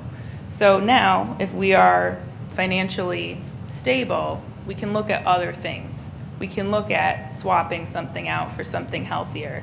If I had to identify a product, probably Pop-Tarts, Right? Gatorade. Mm-hmm. Ask the snack Big, man. and as Tom will tell you, big sellers. So we have to transition students or find other things that they like, or get them more sold on the meal program. And all the things we're doing, trying to appeal to students in different ways, whether it's by changing the way that we operate, the way that we look, the way that we put food out there, is all working to try to get them shifted. The more students we can get participating in the meal programs, participating in the breakfast programs, the less we can depend on some of those à la carte sales. So, yeah. But you could swap out those for things that I'm sure kids would buy that wouldn't be quite as terrible, right? It sounds like she's working on it, though. It sounds like she's. I got it, Charmaine. I'm just asking No, no. if what, because there are items on the snack bar that quite honestly, if a kid eats a muffin every day, I mean, I don't know how many calories are in those muffins, but they're full of fat and sugar Well, I was gonna say, I and think you post them, it's- because I've been in that coffee shop. I think they it's, post the calories. you know, on it, not that- that was one of the projects that the SUNY Oneana intern helped me with, so Right. next year So we how will- many we calories will have are in the posted- muffin? I can't say, but she has all the data in there. But they're Um, not the muffins that are good for you. I'm sure that Jody never eats a muffin. We try to encourage students, I mean, part of having the education piece there too, I'd comment on the fact that we have a pathway that goes to Stewart's, and Stewart's is free-for-all. Right. And so, I mean, we're competing with that, so it's a challenge to provide we want to provide the healthier option, but if we're keeping the students here and they're not going to Stewart's and buying Red Bull and, I think I've had this conversation like, at the it's- board my first meeting, so it's very appropriate that this is how I'm ending. I get that. I don't view the school as being competing with, I view it's our obligation to provide on-campus items that are reasonably, and look, reasonably good for you. I don't think that we need to be selling Pop-Tarts and, 400-calorie muffins or whatever. Well, go talk to USDA and tell them to approve universal free meals, and then. We have to be realistic. And I do, look, we're trying to teach kids choices and all that, but, we all do our grocery shopping, and I avoid the cookie aisle because I just don't want to buy myself cookies that I can't resist. But if it's right in front of you in the lunch line and you're hungry, you sometimes go for that bad choice that, is very tantalizing because it's delicious. If there was another alternative and you didn't have that option, you would likely pick that other alternative. But thank you for your good work. I have one more question. Are you going to be, I had spoken to Ms. Monroe about it, are you going to be adding carb counts to the food in the high school next year?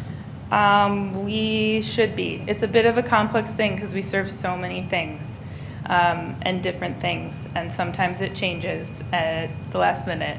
Right now, I have been taking phone calls a lot from the nurses and looking and putting together and getting them the carb count as fast as I can, and it's been working. The nurses have been thrilled that they are actually getting some information. As far as something on paper, we're working on it. My concern is it being accurate, so I'm not going to put it on paper if I can't guarantee its Right. accuracy. I'm thinking the a la carte items is a good Yeah. start to at Mhm. least if it's prepackaged. Have those. I know the menu or the actual food that's made in the kitchen is a little bit harder, but starting with the one I think would be important with the number of diabetic students. Yeah, absolutely. And we're going to start with the coffee shop items because that's where we feel like it's going to be the most beneficial. Thank you. Any other questions for anyone? Thank you very much. Congratulations.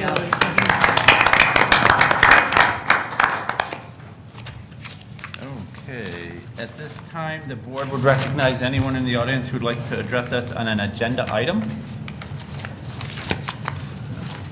Okay. Wow, we haven't gotten to that point yet? We are ready to move on then. Item number 7, finance. It is recommended that the Board of Education approve the following action items 1 through 5 and 6, or 7 and 8. Second. That's a first and a second. Any discussion? All in favor? Aye. Any opposed? Any abstention? That item carries. Again, thank you for the donations from the softball and then the Holly and John Lutz for the piano. Moving on, professional personnel.